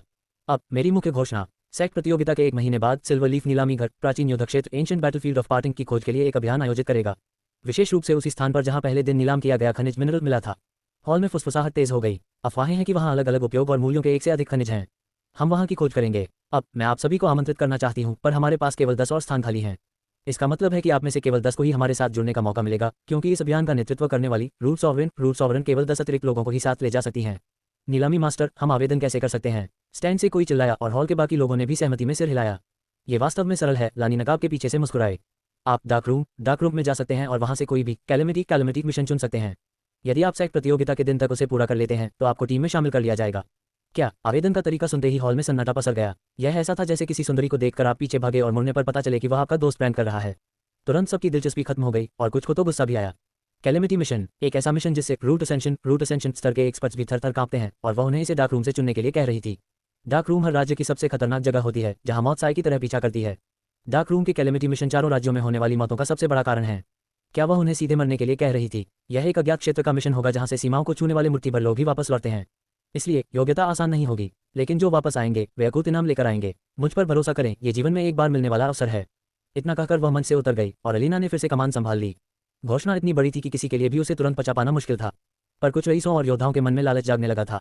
अगर वे सिल्वर लीफ की टीम और एक रूट सॉवरेन के साथ वहां जा सके तो उनके बचने की संभावना बहुत बढ़ जाएगी। कैंट के विचार भी उसी दिशा में थे, पर उसकी वेवलेंथ अलग थी। अगर मैं इस प्राचीन युद्ध क्षेत्र में पहुंच गया तो मैं अपने और भी अनडेड योद्धाओं के लिए दुर्लभ सामग्री जुटा पाऊंगा। आखिरकार मुझे डार्क डेविल चर्च और द हैंड से भी निपटना है। कैंट की रानियां उसके चेहरे के भाव पढ़ सकती थीं। उन्होंने एक दूसरे की ओर देखा और एक लंबी सांस ली। कैंट, ज्यादा मत सोचो, जब वह समय आएगा तो वहां जाने के लिए पूरी तरह तैयार होगे। हम ये सुनिश्चित करेंगे, सेलिन ने कहा और कैंट का हाथ थाम लिया। इस वक्त कैंट का सिर मारा के सीने पर टिका हुआ था। उसे दुनिया के सबसे आरामदायक तकिए का एहसास हो रहा था। मारा ने पहले तो इस अरेंजमेंट का विरोध करने की कोशिश की थी, पर सेलिन और बाकी लड़कियों ने उसकी एक न सुनी। कैंट को ये सेटअप बहुत पसंद आ रहा था। मानना पड़ेगा, तुम लड़कियां जानती हो कि एक मर्द को कैसे खुश रखा जाता है। कैंट ने अपना चेहरा मारा के उभारों के बीच थोड़ा और दबाते हुए कहा। मारा शर्म से लाल हो गई, पर उसने उसे धकेला नहीं। आप दुनिया के सबसे अच्छे सुख के हकदार हैं मेरे प्यार, सेलिन ने जवाब दिया। कैमिला और वेल भी अपनी अपनी जगहों पर बैठी थी, इंतजार कर रही थी कि कब वे भी इतनी हिम्मत जुटा पाएंगी कि कैंट के करीब आ सकें। तभी अलीना की आवाज़ गूंजी, अब जब हम सब ने ऑक्शन मास्टर को सुन लिया है तो क्यों न नीलामी शुरू की जाए। नियम वही हैं, अगर आपकी जेब गहरी नहीं है तो धमकी देने की कोशिश न करें। यदि कोई किसी को डराने की कोशिश करता है तो उसे सिल्वर लीफ के सभी व्यवसायों से प्रतिबंधित कर दिया जाएगा। अलीना ने पहली वस्तु की ओर इशारा किया। आज की पहली वस्तु मेटल सेंट कोलिन्स द्वारा निर्मित एक हेवन ग्रेड तलवार। शुरुआती बोली 20 लाख 2 मिलियन से शुरू होती है, न्यूनतम बढ़ोतरी 1 लाख। बोली अब शुरू होती है और इसी के साथ नीलामी के अंतिम और सबसे रोमांचक दिन का आगाज हो गया। वीआईपी रूम नंबर 15 की महिला ने 6 करोड़ 70 लाख 67 मिलियन में ये तलवार जीत ली है। अलीना की खंगती आवाज पूरे हॉल में गूंज उठी। नीलामी के आखिरी दिन की पहली वस्तु महज 30 मिनट के भीतर बिक चुकी थी। इस बार बोलियां बिजली की रफ्तार से लग रही थीं और कीमतें उस मानक मूल्य से कहीं ऊपर जा रही थी जो सामान्यतः एक हेवन ग्रेड तलवार के लिए तय की जाती हैं। पर आज का दिन सामान्य नहीं था। जल्द ही दूसरी तलवार मंच पर लाई गई। अगली वस्तु भी एक हेवन ग्रेड तलवार है जिसे मेटल सेंट ब्रूस ने तैयार किया है। शुरुआती बोली 20 लाख, न्यूनतम बढ़ोतरी 1 लाख। समय शुरू होता है अब। 40 लाख, पीछे से एक चिल्लाहट आए। 60 लाख, 1 करोड़। दाम रॉकेट की रफ्तार से बढ़ने लगे। 14 मेटल सेंट्स में से एक द्वारा बनाई गई तलवार को हासिल करने के लिए रईसों के बीच होड़ मच गई थी। ऑक्शन मास्टर ने कल ही घोषणा की थी कि आज केवल 5 हेवन ग्रेड वस्तुएं होंगी और ये दूसरी थी। इसका मतलब था कि बाकी 3 जल्द ही आने वाली थीं। लगभग 40 मिनट की कड़ी टक्कर के बाद ये तलवार वीआईपी रूम नंबर 17 की एक अन्य महिला को 8 करोड़ 80 मिलियन में बेच दी गई। कैंट अपनी जगह से उन्हें देख नहीं पा रहा था क्योंकि सुरक्षा फॉर्मेशन इतने मजबूत थे कि एक ट्रांसेंडेंट भी अंदर नहीं झांक सकता था, पर उसे एहसास था कि ये बड़ी सेक्स की प्रतिभाशाली शिष्याएं हैं। इसके बाद मेटल सेंट विली द्वारा बनाया गया एक शानदार हेवन ग्रेड भला आया। ये भला 12 करोड़ 120 मिलियन की भारी कीमत पर वीआईपी रूम नंबर 78 के एक युवक ने खरीदा। कैंट समझ गया कि नीलामी घर ब्लैकस्मिथ्स के प्रति अपना सम्मान दिखाने के लिए ये हथियार पहले ला रहा है। चौथी वस्तु मेटल सेंट रोनक द्वारा बनाई गई एक कुल्हाड़ी थी जो 13 करोड़ में बिकी। डायमंड माउंटेन की दुर्लभ जड़ी बूटी। 4 हथियारों के बाद आज की आखिरी हेवन ग्रेड वस्तु मंच पर लाई गई और इसे देखते ही पूरे हॉल में सुबुगाह तेज हो गई। यह एक हेवन ग्रेड जड़ी बूटी थी। यदि इसे कच्चा खाया जाए तो ये किसी भी कल्टिवेटर के बेस को सीधे 3 लेवल तक बढ़ा सकती थी। इसे डायमंड माउंटेन्स से लाया गया था, एक ऐसी जगह जहां मॉथर मोड़ पर खड़ी होती है। ये वही जगह है जहां अंकल ड्रू ने सादेन को एक नाइट राइडर के रूप में जगाया था। 7 रूट ब्रेड से गेज की टीम ने इस जड़ी बूटी की रक्षा करने वाले खूंखार जानवर को पीछे धकेला, तब जाकर यह यहाँ पहुंच पाए है। इसकी शुरुआती बोली 2 करोड़ है, न्यूनतम बढ़ोतरी 20 लाख। अलीना ने गर्व से कहा। 3 करोड़। वीआईपी रूम नंबर 30 से एक मधुर आवाज आए। 4 करोड़। दूसरी ओर से जवाब मिला। 5 करोड़। वही मधुर आवाज फिर गूंजी। यह आवाज बहुत जानी पहचानी लग रही है, सेलिन ने अपने कान खड़े करते हुए कहा। मैंने इसे कहीं सुना है। यह उसी पॉइजन विच जहरीली डायन की शिष्या की आवाज है जिसने कुछ हफ्ते पहले सेक्ट को तबाह करने की धमकी दी थी, कैंट ने ठंडे लहजे में कहा। ये सुनते ही उन सभी रानियों के दिमाग में उस घटना की यादें ताज़ा हो गई जिन्होंने वह मंजर देखा था। लगता है उसे इस जड़ी बूटी की सख्त जरूरत है, नयोमी ने कहा। बेशक, कैंट मुस्कुराया। मत बताना कि तुम इसे भी उससे छीनने वाले हो, सेलिन ने कैंट की उस चिरपरिचित दुष्ट मुस्कान को पढ़ते हुए पूछा। पर इस बार कैंट ने सबको चौंका दिया। नहीं, इस बार मैं उसे नहीं टोकूंगा। अगर उसके पास पैसे हैं तो वह इसे खरीद सकती है। असल में कैंट जानता था कि वह लड़की पहले ही उसकी गुलाम बनने की राह पर है, तो आज वह उसे थोड़ा मजा लेने देना चाहता था। आखिरकार अनाबेल एक शिष्या ने 24 करोड़ 240 मिलियन की भारी बोली लगाकर सबको चुप करा दिया और वह जड़ी बूटी जीत ली। यह एक बड़ी रकम थी, पर चूंकि उसकी गुरु एक पिलसेंट थी तो दौलत की कोई कमी नहीं थी। असली खेल की शुरुआत। अब असली खेल शुरू होने वाला है, कैंट ने कहा और अपनी मुद्रा बदली। तुम फिर से नए दुश्मन बनाने जा रहे हो, है ना? मारा ने कैंट के खुले शर्ट के ऊपर से उसके सीने को सहलाते हुए पूछा। वह अब कैंट के साथ काफी सहज हो गई थी। वे खुद को मेरा दुश्मन चुनते हैं, जबकि उन्हें बस ये समझना चाहिए कि नीलामी में जिसके पास पैसा है वही राजा है। अगर वे इसे व्यक्तिगत रूप से लेकर मुझ पर हमला करना चाहते हैं तो मैं बस उनका इंतजार कर सकता हूँ। बातचीत के दौरान कैंट ने मारा की जांघों पर हाथ फेरा और उसे पुष्टि हुई कि मारा ने अपनी पोशाक के नीचे कुछ भी नहीं पहना है। यह एहसास होते ही कैंट की उत्तेजना बढ़ गई और उसके पतलून में एक साफ उभार दिखने लगा। रानियों ने यह देखा और उनके गाल शर्म से लाल हो गए। वेल और कैमिला ने नजरें चुरा लीं, पर सेलिन और बाकी लड़कियां मुस्कुरा रही थीं। उन्हें पता था कि आज कुछ बड़ा होने वाला है। तभी एलिना ने मंच पर एक डिब्बा रखा। हमारी अगली वस्तु एक अज्ञात सर्प प्रजाति के स्पिरिट बीस्ट का लेजेंडरी ग्रेप जहर का थैला पॉइजन सैक। इसकी शुरुआती बोली 10 करोड़ 100 मिलियन तय की गई है, न्यूनतम बढ़ोतरी 1 करोड़। बोली शुरू की जाए। हॉल में एक गहरी खामोशी छा गई। पहली लीजेंडरी वस्तु आ चुकी थी और कैंट की आंखों में एक शिकारी जैसी चमक थी। नीलामी घर के विशाल मंच पर एक मजबूत कांच का बक्सा रखा गया था जिसके भीतर एक गहरे बैंगनी रंग की थैली रखी थी। यह कोई साधारण कांच नहीं था, इसे शक्तिशाली फॉर्मेशंस और जादुई सील से मजबूती दी गई थी ताकि भीतर मौजूद घातक विष की एक बूंद भी बाहर न रह सके। हवा में उस थैली की उपस्थिति मात्र से ही एक ठंडी और जानलेवा ऊर्जा महसूस की जा सकती थी। अलीना की आवाज पूरे हॉल में गूंजी और कैंट ने अपनी सीट पर सीधा होते हुए अपनी एन्चांटेड आइज सक्रिय की। नीली रोशनी कैंट की आंखों में चमकी और उस विष थैली का पूरा कच्चा चिट्ठा उसके सामने तैरने लगा। नाम अस्थि गलाव विष थैली बोन मेल्टिंग पॉइजन सैक। खतरे का स्तर अत्यंत खतरनाक, वेरी डेंजरस। ये रूट सॉवरेन स्टेज के अस्थि गलाव सर्प बोन मेल्टिंग सर्पेंट से प्राप्त की गई विष थैली है। जैसा कि नाम से साफ है, इसका विष बेहद प्राणघातक है। इसकी एक बूंद रूट सॉवरेन स्तर और उससे नीचे के किसी भी प्राणी को पल भर में राख कर सकती है। यदि इसे अन्य दुर्लभ जड़ी बूटियों के साथ मिलाया जाए तो यह ऐसे पॉइजन पिल्स बना सकती है जो कोर फॉर्मेशन स्तर के एक्सपर्ट की हड्डियों को भी पानी की तरह पिघला दें। कैंट के मन में अकीरा की आवाज किसी मधुर घंटी की तरह गूंजी। मास्टर, इसे हाथ से मत जाने दीजिए। ये विष थैली एक और शक्तिशाली अधीनस्थ बनाने के लिए काफी है जो विष कलाओं पॉइजन्स में माहिर होगा। मैं पहले से ही एक खतरनाक विच डॉक्टर को आकार लेते देख पा रही हूँ। कैंट के होंठों पर एक गहरी और अर्थपूर्ण मुस्कान फैल गई। इसका मतलब है कि जल्द ही मेरे पास 2 अनडेड योद्धा होंगे। उसकी खुशी का ठिकाना नहीं था। इसी उत्साह में उसने अपना हाथ मारा की रेशमी पोशाक के भीतर सरकाया और उसके भारी और कोमल नितंबों बट को बड़े ही अधिकार और प्यार से सहलाना शुरू किया। मारा के शरीर में उत्तेजना की एक लहर दौड़ गई, पर उसने कैंट को रोका नहीं, बल्कि उसके और करीब सक गई। मैं अगले 30 दिनों के भीतर उन 2 महिलाओं नारा और जायला को आजाद करा लूंगा, कैंट ने मन ही मन खुद से वादा किया। जैसे ही उसने ये संकल्प लिया, ब्रह्मांड ने उसकी दृढ़ता को महसूस किया और सिस्टम की स्क्रीन पर एक नया अपडेट चमका। क्वेस्ट अपडेट, ईविल से टक्कर, क्लैश विद ईविल। ब्रह्मांड ने आपके संकल्प को महसूस किया है। यदि आप इस मिशन को अगले 30 दिनों के भीतर पूरा करते हैं तो आपको अतिरिक्त गुप्त इनाम हिडन रिवॉर्ड्स दिए जाएंगे। इनाम का मतलब है और भी ज्यादा जुनून, कैंट ने सोचा और नीलामी की कार्यवाही पर ध्यान केंद्रित किया। बोली पहले ही 40 करोड़ 400 मिलियन तक पहुंच चुकी थी और लगातार बढ़ रही थी। 41 करोड़। वीआईपी बॉक्स से एक भारी आवाज आए। 45 करोड़। कैंट ने अपनी पहली चाल चली। हॉल में मौजूद लोग मुस्कुरा उठे। वे कैंट के इस खेल में कूदने का ही इंतजार कर रहे थे। 50 करोड़। वही भारी आवाज फिर गूंजी। अब हॉल में सन्नाटा छा गया था। सब अपनी सांसें थामे कैंट के अगले कदम का इंतजार कर रहे थे। 60 करोड़। कैंट ने बेबाकी से कहा। 70 करोड़। 90 करोड़। कैंट ने सीधे 20 करोड़ बढ़ा दिए। वह न केवल बोली लगा रहा था बल्कि अपने प्रतिद्वंद्वी के धैर्य की परीक्षा भी ले रहा था। 2 अरब 2 बिलियन। प्रतिद्वंद्वी ने अचानक एक लंबा उछाल मारा जिससे पूरा हॉल हक्का बक्का रह गया। 5 अरब। कैंट ने बिना पलक झपकाए 3 अरब और बढ़ा दिए। यह महज एक विष थैली थी, इतनी भारी बोली की किसी ने उम्मीद नहीं की थी। 10 अरब। सामने वाले ने फिर से कीमत दोगुनी कर दी। कैंट मुस्कुराया, लगता है ये कोई अल्केमिस्ट है जिसे इस विश की सख्त जरूरत है। पर अफसोस, मुझे 2 सुंदरियों को बचाना है और एक साम्राज्य की बुराई को मिटाना है। 50 अरब 50 बिलियन। कैंट ने जैसे धमाका कर दिया। हॉल में सन्नाटा ऐसा था कि सुई गिरने की आवाज भी सुनाई दे जाए। 50 अरब, एक विश थैली के लिए इतनी दौलत। इस बार वह भारी आवाज तुरंत नहीं आई। कुछ सेकंड की खामोशी के बाद एक लंबी आह सुनाई दी। मैं इस बार पीछे हटा हूँ। हालांकि मुझे इस विश की बहुत जरूरत थी, पर नीलामी अभी शुरू ही हुई है और मैं अपनी सारी दौलत एक ही चीज पर खर्च नहीं कर सकता। उस आवाज में कोई गुस्सा नहीं था, बल्कि एक सहज हंसी थी। कैंट को उस व्यक्ति का यह अंदाज पसंद आया। वह उन 3 अहंकारी लोहारों ब्लैकस्मिथ्स जैसा नहीं था। सीनियर, आप चिंता न करें। नीलामी के बाद मैं आपको इस विश की 10 छोटी शीशियां वायल्स तोहफे में दूंगा। अगर मुझे खुद इसकी जरूरत न होती तो मैं इसे आपके लिए छोड़ देता, कैंट ने सम्मानपूर्वक कहा। हा, शुक्रिया नौजवान, सिर्फ एक शीशी ही काफी होगी, 10 तो बहुत ज्यादा हैं, उस व्यक्ति ने हंसते हुए कहा। मैं आपसे मिलने के लिए उत्सुक रहूंगा सीनियर, कैंट ने कहा। मैं भी, और तुम मुझे पिल सेंट बार्टन कह सकते हो, उस व्यक्ति ने अपना परिचय दिया। हॉल में मौजूद लोगों की आंखें फटी की फटी रह गईं। पिल सेंट बार्टन, क्या ये वही है जिन्होंने हड्डी मजबूत करने वाली पिल का फॉर्मूला बनाया था? कैंट ने शिष्टाचार दिखाते हुए अपना परिचय भी दिया। मैं आपका नाम याद रखूंगा सीनियर, आप मुझे कैंट बुला सकते हैं। वैसे मैं भी एक पिल मास्टर हूँ। तभी वीआईपी रूम 30 से एक और कड़क आवाज आई, हे बार्टन, इस लड़के को मुझसे चुराने की कोशिश मत करो, इस पर मेरा पहला हक है। जलो मत स्वॉर्ड किंग शॉन, मैं तुम्हारा ज्यादा समय नहीं लूंगा, पिल सेंट बार्टन ने ठहाका लगाया। पूरा हॉल दंग था। दुनिया के 2 सबसे शक्तिशाली और सम्मानित व्यक्ति स्वॉर्ड किंग और पिल सेंट आपस में बहस कर रहे थे कि कैंट से पहले कौन मिलेगा। वही कैंट जिसे आधे से ज्यादा रईस जान से मारना चाहते थे। ये नजारा किसी के भी गले नहीं उतर रहा था। अलीना ने इस माहौल का फायदा उठाते हुए हथौड़ा पटका। चूंकि और कोई बोली नहीं है, ये विश थैली वीआईपी रूम 13 के कैंट को 50 अरब स्पिरिट स्टोन्स में बेची जाती है। अलीना की आवाज ने सबको हकीकत में वापस लाया। कैंट ने मुस्कुराते हुए मारा की कमर को और मजबूती से भींच लिया, ये जानते हुए कि आज की रात अभी बहुत कुछ बड़ा होने वाला है। कैंट ने सफलतापूर्वक अस्थि गलाव विश थैली को अपने अधिकार में ले लिया था। उसका इरादा साफ था, वह अपनी दूसरी इंडेड सेना के लिए एक ऐसा योद्धा तैयार करना चाहता था जो विश कलाओं में माहिर हो। लेकिन इस घातक वस्तु को हासिल करने के साथ साथ उसने अनजाने में ही पिल सेंट बार्टन जैसे महान व्यक्तित्व से दोस्ती भी गांठ ली थी, जिसने पूरे हॉल में कैंट के रसूख को एक नई ऊंचाई पर पहुंचा दिया था। नीलामी घर अब कैंट को एक साधारण रईस नहीं, बल्कि एक रहस्यमय और प्रभावशाली शक्ति के रूप में देख रहा था। जैसे ही माहौल थोड़ा शांत हुआ, मंच पर अगली वस्तु लाई गई, एक शानदार और बेहद पैनी डैगर। अलीना ने जैसे ही इसके गुणों का बखान किया, हॉल में बोलियों का युद्ध छिड़ गया। 10 करोड़ से शुरू हुई बोली देखते ही देखते अरबों में पहुंच गई। कैंट ने पीछे झुकते हुए अपना सिर मारा के मखमली सीने के बीच आराम से टिका दिया और अपनी आंखें मूंद लीं।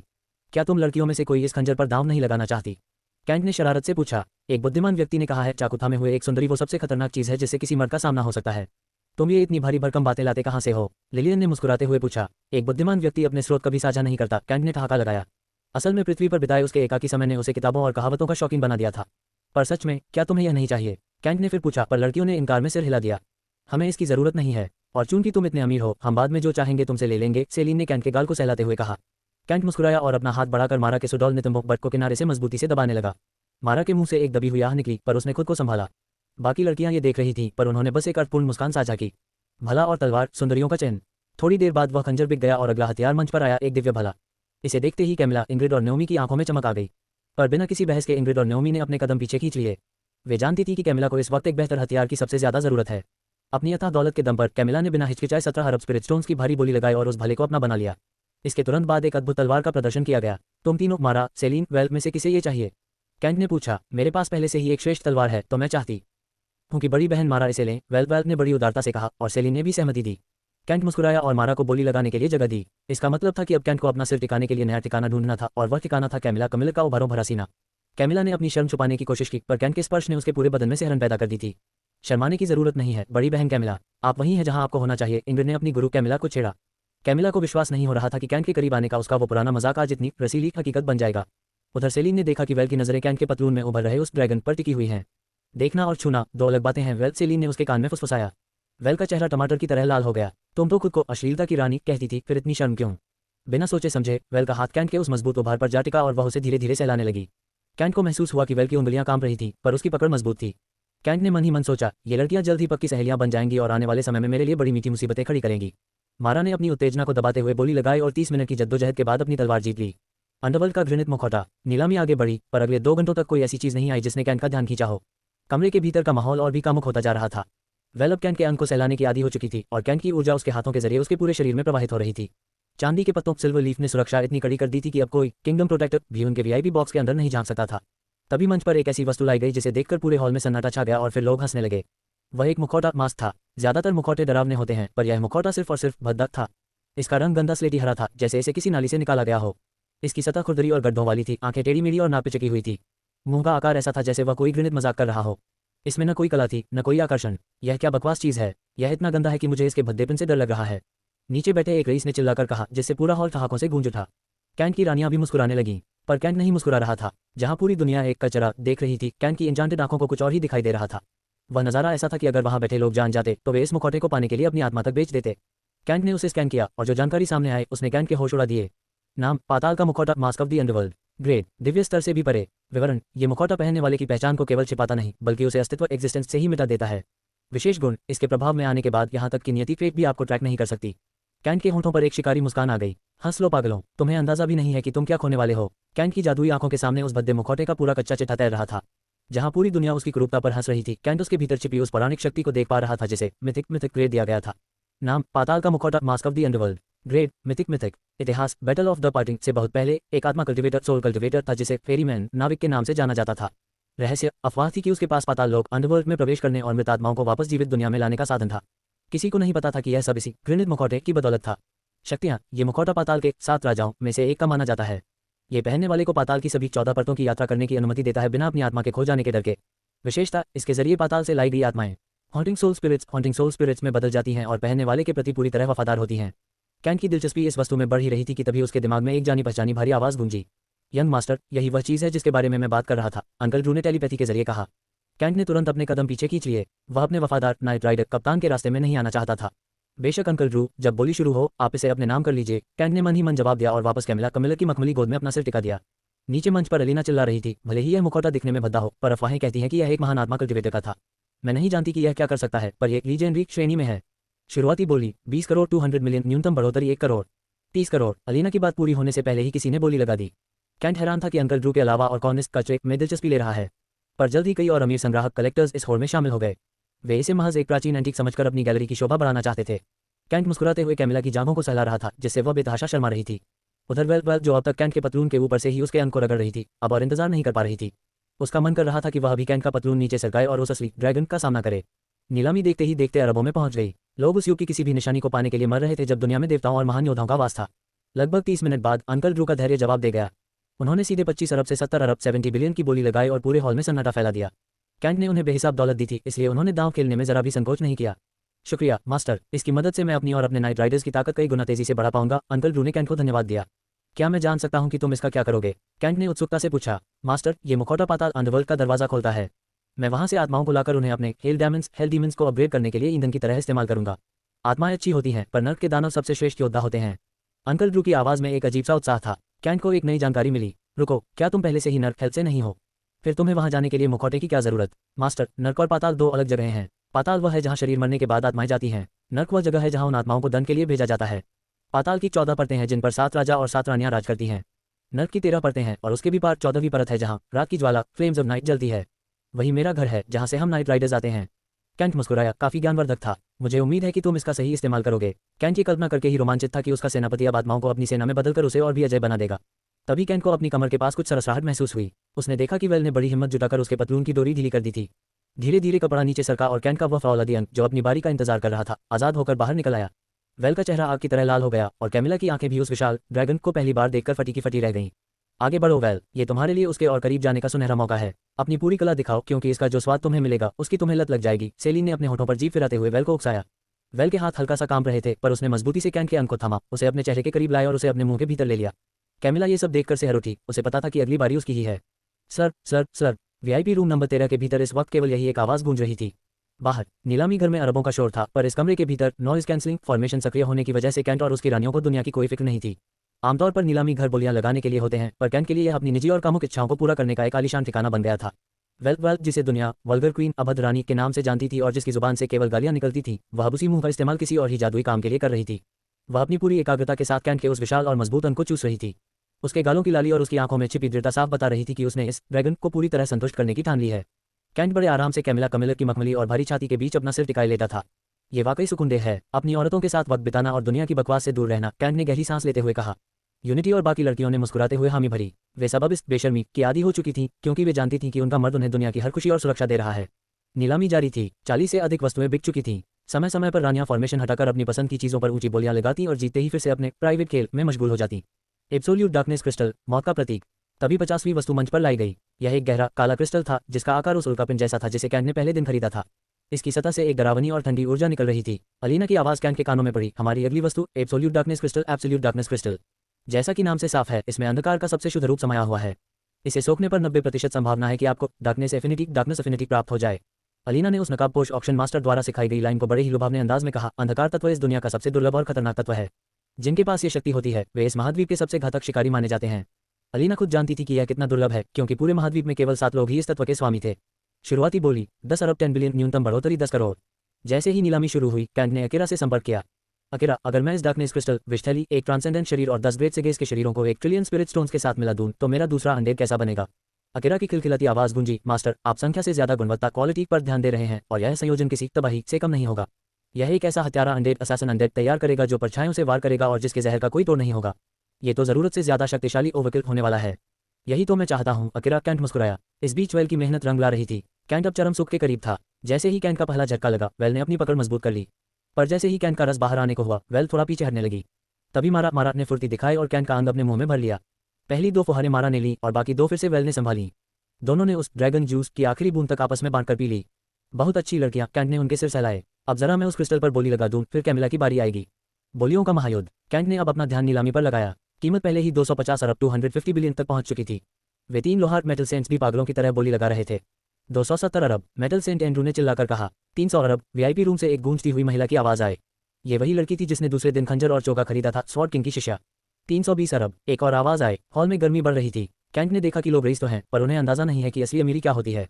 उसने मुस्कुराते हुए माइक उठाया और अपनी एक और बुद्धिमान कहावत चिपका दी।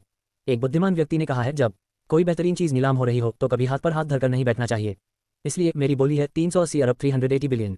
जैसे ही कैंट की आवाज गूंजी, पूरे हॉल में एक सिहरन दौड़ गई। वह सबसे नफरत किया जाने वाला छोकरा एक बार फिर मैदान में उतर चुका था और इस बार वह अंधकार की शक्ति को अपने नाम करने पर तुला था। नीलामी घर का माहौल अब किसी युद्ध के मैदान जैसा हो चुका था। 10 अरब से शुरू हुई अंधकार के क्रिस्टल की बोली अब उस स्तर पर पहुंच गई थी जहां सामान्य रईसों की हिम्मत जवाब दे चुकी थी। 400 अरब 400 बिलियन, मेटल सेंट एंड्रू ने ठंडी और कांपती हुई आवाज में अपनी बोली रखी। उसकी आंखों में कैंट के प्रति नफरत साफ देखी जा सकती थी। 450 अरब, कैंट ने बिना पलक झपकाए जवाब दिया। 500 अरब, एंड्रू ने अपनी और अपने साथियों की पूरी पूंजी झोंक दी। कैंट के होंठों पर एक शरारती मुस्कान आ गई। वह जानता था कि वह ये बोली आसानी से जीत सकता है, पर उसे उन 3 घमंडी लोहारों के साथ खेलने में एक अलग ही मजा आ रहा था। वह हत्यारा लड़की और अन्य समझदार बोलीदाताओं ने पहले ही मैदान छोड़ दिया था। वे जानते थे कि वीआईपी रूम नंबर 13 के उस बास्टर्ड के पास पैसे नहीं बल्कि नोट छापने की मशीन है। 600 अरब, कैंट ने फिर बढ़ाया। 650 अरब, एंड्रू अभी भी हार मानने को तैयार नहीं था। पर कैंट के लिए यह महज एक आंकड़ा था। उसे समय की बर्बादी पसंद नहीं थी, इसलिए उसने सीधा अंतिम प्रहार, फाइनल ब्लो किया, जिसने पूरे हॉल के होश उड़ा दिए। 999 अरब 999 बिलियन। यह उन 3 मेटल सेंट्स के सपनों पर आखिरी कील ठोकने जैसा था। वे उम्मीद कर रहे थे कि कैंट के पास नकदी खत्म हो जाएगी, पर अब उन्हें एहसास हुआ कि कैंट की अमीरी का कोई अंत नहीं है। पूरे हॉल में सन्नाटा छा गया। ये तो क्रूरता है, ऐसा लगता है जैसे उसके पास अनंत धन है, नीचे बैठे किसी व्यक्ति ने फुसफुसाया।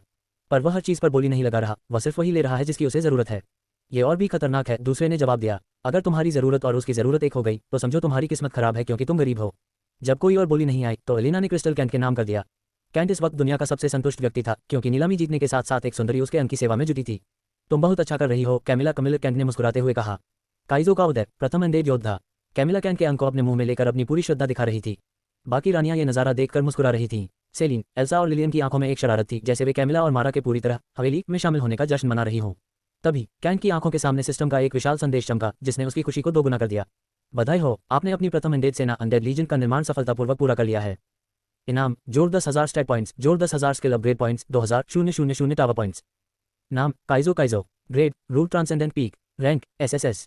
Job class, thunderborn berserker, thunderborn berserker. वाह, ये तो वाकई एक मॉन्स्टर है, कैंट मन ही मन गदगद हो उठा। अकीरा की आवाज गूंजी, मास्टर, इसकी पैसिव एबिलिटीज ही इतनी ताकतवर हैं कि यह अकेले एक रूट असेंशन एक्सपर्ट को धूल चटा सकता है। शुक्रिया अकीरा, अब मैं और काइजो मिलकर उस दुष्ट आदमी सेक्ट के भीतर का दुश्मन से निपटने के लिए काफी हैं। बस एक और अनडेड और बैटल डॉल का इंतजार है, फिर मेरा रेस्क्यू मिशन शुरू होगा। उत्सव और वासना का संगम। कैंट का मूड इस वक्त 7वें आसमान पर था। सेलिन ने उसकी आंखों की चमक पढ़ ली। कुछ बहुत अच्छा हुआ है ना मेरे स्वामी? उसने पूछा। बिल्कुल सेलिन, एक बहुत ही शानदार खबर मिली है, कैंट ने उसे अपने करीब खींचते हुए कहा। तो फिर यह जश्न का मौका है, सेलिन ने एक कामुक सुझाव दिया।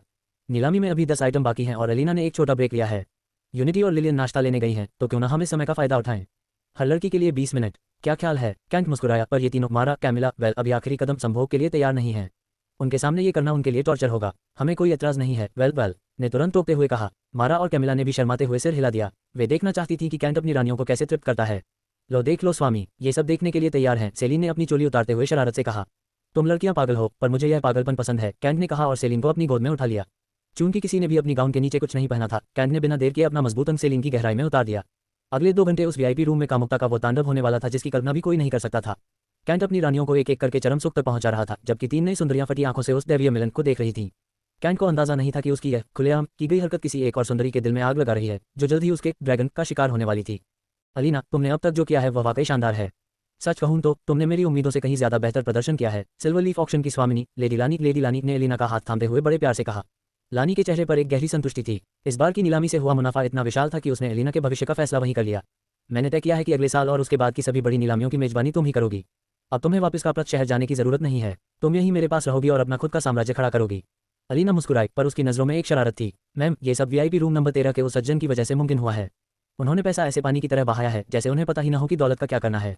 बिल्कुल, उसने इतनी दौलत ला दी है कि इस नीलामी के बाद हमें अपने व्यापार का विस्तार करना होगा, लेडी लानी ने उत्साह में कहा।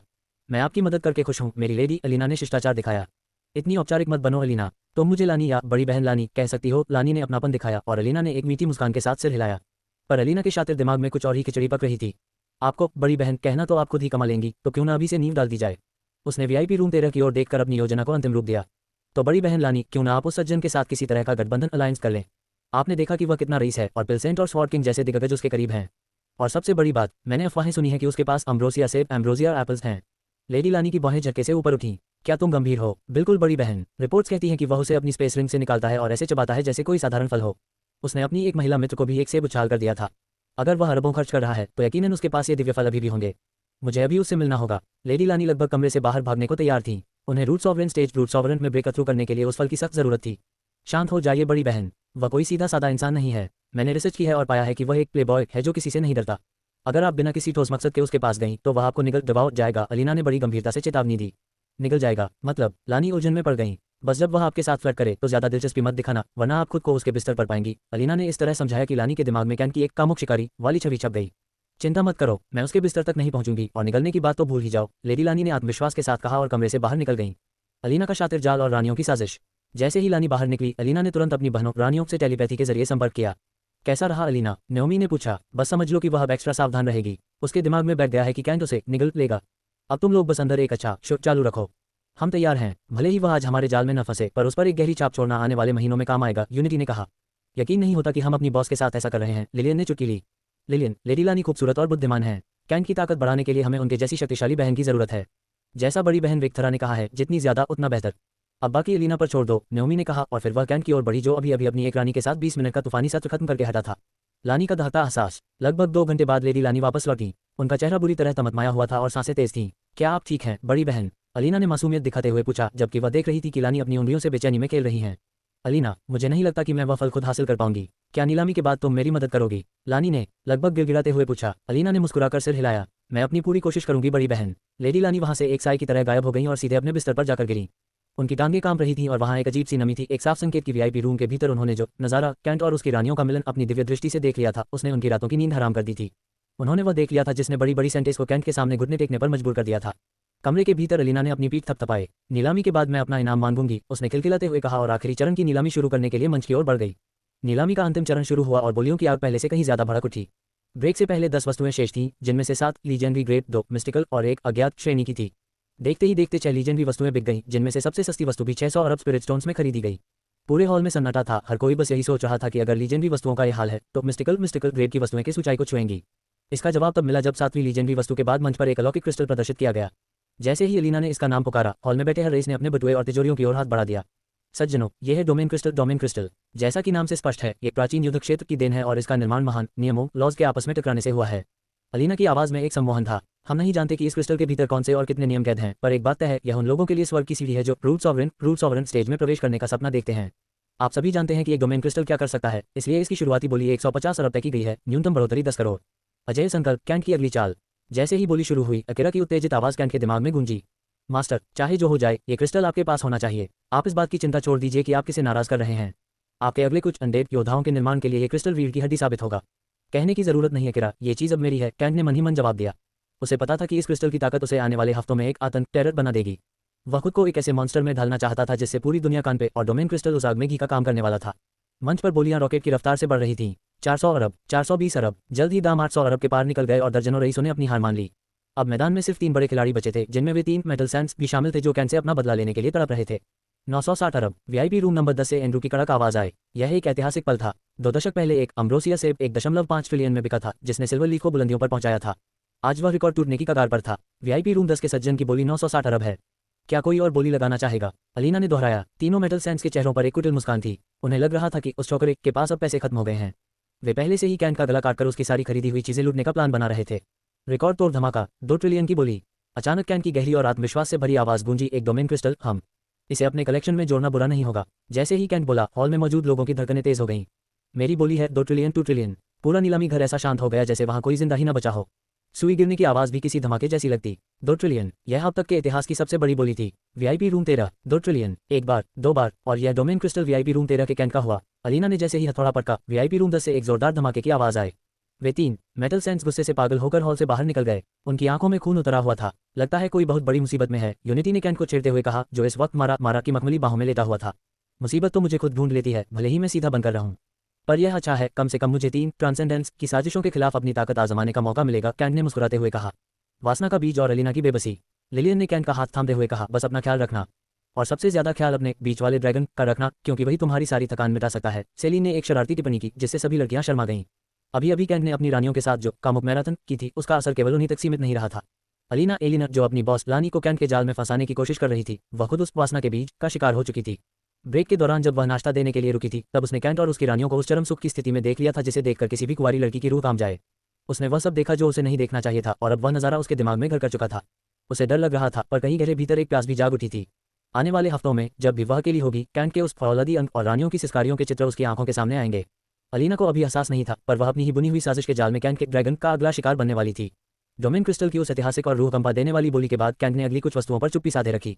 शेष 2 मिस्टिकल ग्रेड तलवारें थीं, जिन्हें वेल और मारा ने अपने अधिकार में लिया। वेल ने जो तलवार खरीदी, वह निम्बल स्पाइन रैबिट की रीढ़ की हड्डी से बनी थी, पतली, लचीली और घातक।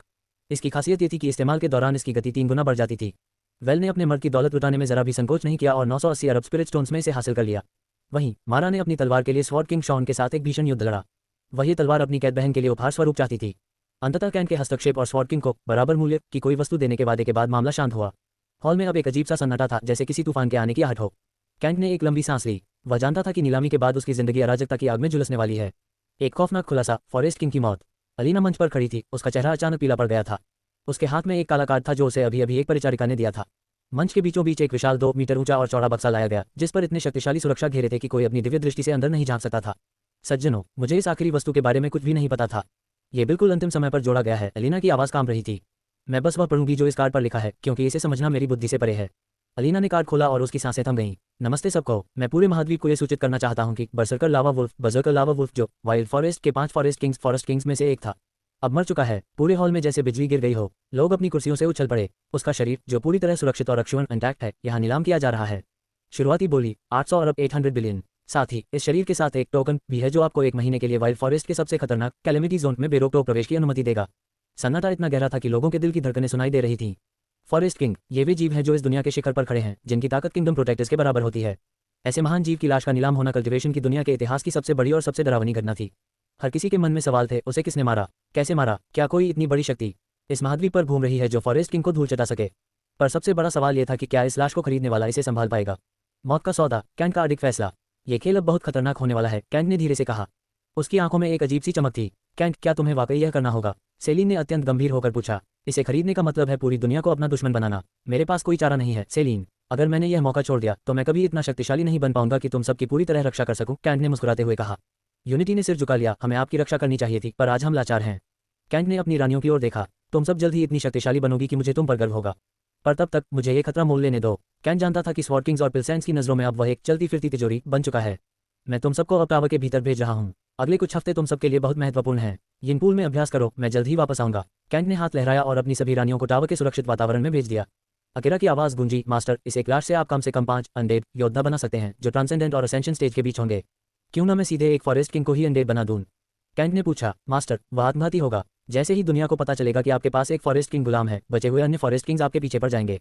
अभी आप इतने शक्तिशाली नहीं हैं। पहले अपनी जड़ें मजबूत कीजिए। आपको कम से कम स्वॉर्ड सेज बनना होगा। कैंट ने गहरी सोच के बाद निर्णय लिया। ठीक है, तो मैं 4 और बैटल डॉल्स खरीदूंगा।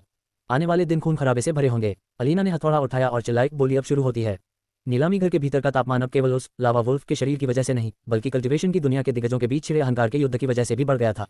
फॉरेस्ट किंग की लाश को हासिल करने के लिए बोलियों का ऐसा तांडव शुरू हुआ जो सदियों में एक बार देखने को मिलता है। 900 अरब। वीआईपी रूम से एक ऐसी भारी आवाज गूंजी जिसने कमजोर दिल वालों की रूह कंपा दी। 990 अरब। दूसरी ओर से पलटवार हुआ। 1 trillion, 1.2 trillion. Sword king Shaun ने अपनी तलवार जैसी पैनी आवाज में बोली लगाई। 1.4 ट्रिलियन। इस बार दुष्ट पॉइजन विच ने भी मैदान में कदम रखा, जिससे लोग हैरान रह गए कि उसने पॉइजन सेक पर बोली क्यों नहीं लगाई थी। 1.7 ट्रिलियन। पिल्सेंट बार्टन ने अपनी पूरी साख दांव पर लगा दी। ऐसा लग रहा था जैसे इन दिग्गजों को पहले से ही भनक थी कि आज कुछ ऐसा नीलाम होने वाला है जो उनकी किस्मत बदल सकता है। वे भूखे शेरों की तरह इस लाश पर टूट रहे थे। इविल बैट का उदय, दहशत का साया। तभी एक ऐसी आवाज गूंजी जिसमें जहर और उपहास भरा था। यह आवाज न स्वॉर्ड किंग की थी, न पिल्सेंट की। छोकरे, तुम्हारा नाम क्या था? हाँ कैंट, तुम खामोश क्यों हो? क्या फालतू की चीजों पर अपनी सारी चिल्लर लुटाने के बाद अब तुम्हारी जेब खाली हो गई है? उस आवाज में कैंट के लिए गहरी नफरत और मखौल था। जैसे ही वह व्यक्ति बोला, पूरी नीलामी रुक गई। लोग एक दूसरे का मुंह ताकने लगे, पर तभी स्वॉर्ड किंग शॉन की आवाज में एक जानलेवा गुस्सा सुनाई दिया। इविल बैट, तू यहाँ क्या कर रहा है? इविल बैट का नाम सुनते ही पूरे हॉल में जैसे मौत का सन्नाटा पसर गया। रईसों और योद्धाओं के चेहरे सफेद पड़ गए। ओल्ड शॉन, मैंने सुना है कि तुम्हारा शिष्य कुछ साल पहले मेरे इलाके में भटक गया था और वह साबुत बाहर नहीं आ सका। देर से ही सही, मेरी संवेदनाएं स्वीकार करो। इसके बाद जो बीमारू हंसी गूंजी उसने स्वॉर्ड किंग की आंखों में खून उतार दिया। उनकी स्वॉर्ड इंटेंट हॉल को चीरने के लिए बेताब थी, पर उन्होंने खुद को रोका। इविल बैट, क्या ये इविल सेक्ट का सेक्ट मास्टर है? किसी ने कांपते हुए पूछा। ये वही खूंखार गुट था जिसने एवरलास्टिंग इमोर्टल स्वॉर्ड सेक्ट पर हमला किया था। लोगों को समझ नहीं आ रहा था कि एक रूट सॉवरेन स्तर का राक्षस यहाँ क्या कर रहा है और वह कैंट को निशाना क्यों बना रहा है। इविल बैट, यहाँ तुम्हारा स्वागत नहीं है, अपनी हद में रहो, पिल्सेंट बार्टन ने चेतावनी दी। हा, वह राक्षस पागलों की तरह हंसा। नीलामी सबके लिए खुली है और जब तक तुम मुझे हरा नहीं सकते, मुझे यहाँ रहने का उतना ही हक है जितना तुम्हें। और हाँ, मुझसे टकराने के बारे में सोचने से पहले कम रूट सॉवरेन तो बन जाओ। हा, पूरे हॉल के बड़े बड़े सूरमाओं के चेहरे उतर गए। इविल बैट अब रूट सॉवरेन बन चुका था, किंगडम प्रोटेक्टर के स्तर से महज एक कदम दूर। उससे टकराना खुदकुशी थी। कैंट का प्रलयनकारी जवाब 20 ट्रिलियन की बोली। जब सब बड़े योद्धा उस राक्षस के सामने भीगी बिल्ली बन गए थे, तब कैंट के भीतर कुछ टूट गया। उसे नफरत थी ऐसे लोगों से जो अपनी ताकत का दिखावा करके दूसरों को दबाते थे। यकीन नहीं होता कि एक मामूली चमगादड़ खुद को रूट सॉवरेन बताकर मेरे सामने इतना फुदक रहा है। बैट, तेरे पंख कब से इतने बड़े हो गए? कैंट की आवाज पूरे हॉल में बिजली की तरह कड़की। पूरा हॉल हक्का बक्का रह गया। खुद इविल बैट की भी सांस अटक गई। उसने सपने में भी नहीं सोचा था कि कोई चौकरा उसे सरेआम ललकारेगा। तू यहाँ मुझसे उलझने आया है ताकि अपनी चोरी की दौलत का दिखावा कर सके? हा, मुझे तुझ पर तरस आता है। ये उन बुजुर्गों सीनियर्स की गलती है जिन्होंने तुझे इस काबिल बनने दिया। पर मैं आज तुझसे वादा करता हूँ, तू चाहे मेरे पीछे आए या ना आए, तू मरेगा। और ये लावा वुल्फ की लाश मैं ही लेकर जाऊंगा। कैंट के शब्दों में वो मर्दानगी और दृढ़ता थी कि हॉल में बैठे कई योद्धाओं ने शर्म से अपने सिर झुका लिए। जिस राक्षस ने उन्हें डरा दिया था, कैंट ने उसे महज एक कीड़ा साबित कर दिया था। कैंट यही नहीं रुका, वह खड़ा हुआ और वीआईपी रूम 13 से सीधे मंच की ओर मुखातिब हुआ। सज्जनों, मैं जानता हूं कि आप में से कई लोग लावा वुल्फ खरीदने वाले का पीछा करने का मन बना चुके हैं। मैं इसे खरीद रहा हूं और मैं आपको एक ऐसा ऑफर दे रहा हूं जिसे आप ठुकरा नहीं पाएंगे।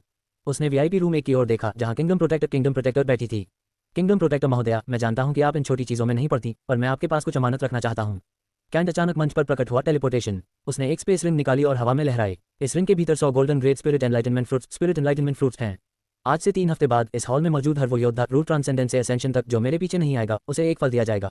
और जो मेरे पीछे आएगा, वह अपनी कल्टिवेशन की परवाह किए बिना मौत को गले लगाएगा। अब मैं देखना चाहता हूं कि एक चमगादड़ कितना अहंकारी हो सकता है।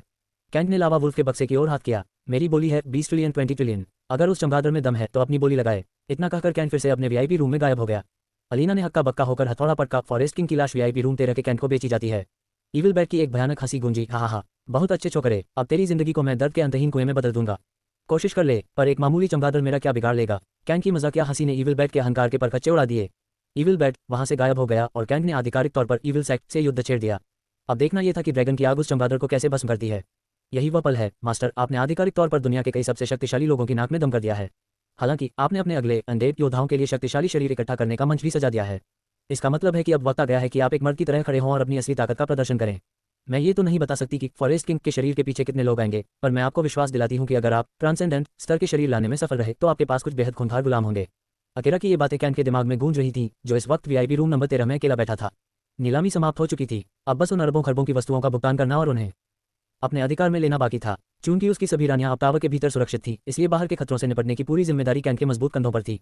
इस बार कैंट टावर के भीतर छिपने वाला नहीं था। उसे जो क्वेस्ट मिला था वह इतना शानदार था कि उसे ठुकराना नामुमकिन था। फिक्र मत करो अकेरा, मेरा भागने का कोई इरादा नहीं है। चूंकि ये सब मरने के लिए इतने बेताब हैं, तो मैं बाहें फैलाकर उनका स्वागत करूंगा। मैंने पहले ही उनके अंतिम संस्कार की तैयारी कर ली है। कैंट ने अपनी आंखों में एक ठंडी चमक के साथ कहा। अलीना की साजिश और अम्ब्रोसिया का सौदा।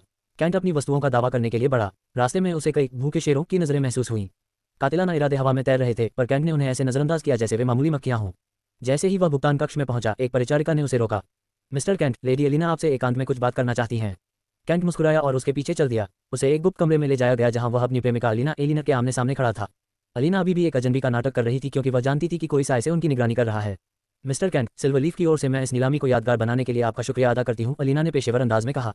यादगार? आधे से ज्यादा लोग मेरा गला काटने के लिए बाहर खड़े हैं, पर हाँ, मुझे इस खेल में उम्मीद से ज्यादा मजा आया, कैंट ने कंधे उचकाते हुए जवाब दिया।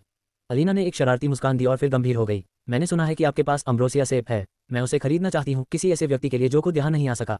समझ गया, वह फल सस्ता नहीं है अलीना, इसकी बहुत बड़ी कीमत चुकानी होगी, कैंट ने उस लहजे में कहा जिसे अलीना बखूबी समझती थी। उस कीमत में बहुत सारी सिस्कारियां और कामुक रातें शामिल होने वाली थीं। कैंट को उस रहस्यमयी खरीदार लेडी लानी पर तरस आ रहा था। हम आपके द्वारा मांगी गई हर कीमत चुकाएंगे, अलीना ने विनम्रता से कहा, पर मन ही मन वह अपनी बॉस को कैंट के बिस्तर पर तड़पते हुए देख रही थी। कैंट ने एक कीमती जेड बॉक्स निकाला जिसमें वह दिव्य फल था और उसे अलीना को सौंप दिया। इसे उस खरीदार को दे देना और उनसे कहना कि अगर उन्हें इसकी असली कीमत जाननी है तो बिल मास्टर प्रतियोगिता से एक दिन पहले मुझसे एवरमोर रेस्टोरेंट में लंच पर मिलें। तब तक वे इसका इस्तेमाल कर सकते हैं। मौत का सफर, कापरत की ओर भुगतान करने और फॉरेस्ट किंग की लाश सहित अपनी सारी चीजें टावर के स्टोरेज में सुरक्षित करने के बाद कैंट बाहर निकला। अंकल ड्रू उसका इंतजार कर रहे थे। कहाँ चलना है यंग मास्टर? मुझे कापरत शहर कैपरत सिटी की ओर ले चलो, उसके बाद तुम पाताल और नर्क के अपने काम निपटाने जा सकते हो, बाकी मैं खुद देख लूंगा। अंकल ड्रू थोड़े चिंतित थे, पर कैंट ने उन्हें यकीन दिलाया कि उसे इस अभ्यास की जरूरत है। जितने ज्यादा शरीर उतने ज्यादा अंडे, तुम जितनी जल्दी नर्क से आत्माएं लेकर आओगे, हम उतनी ही जल्दी उन 2 बंधक महिलाओं को बचा पाएंगे।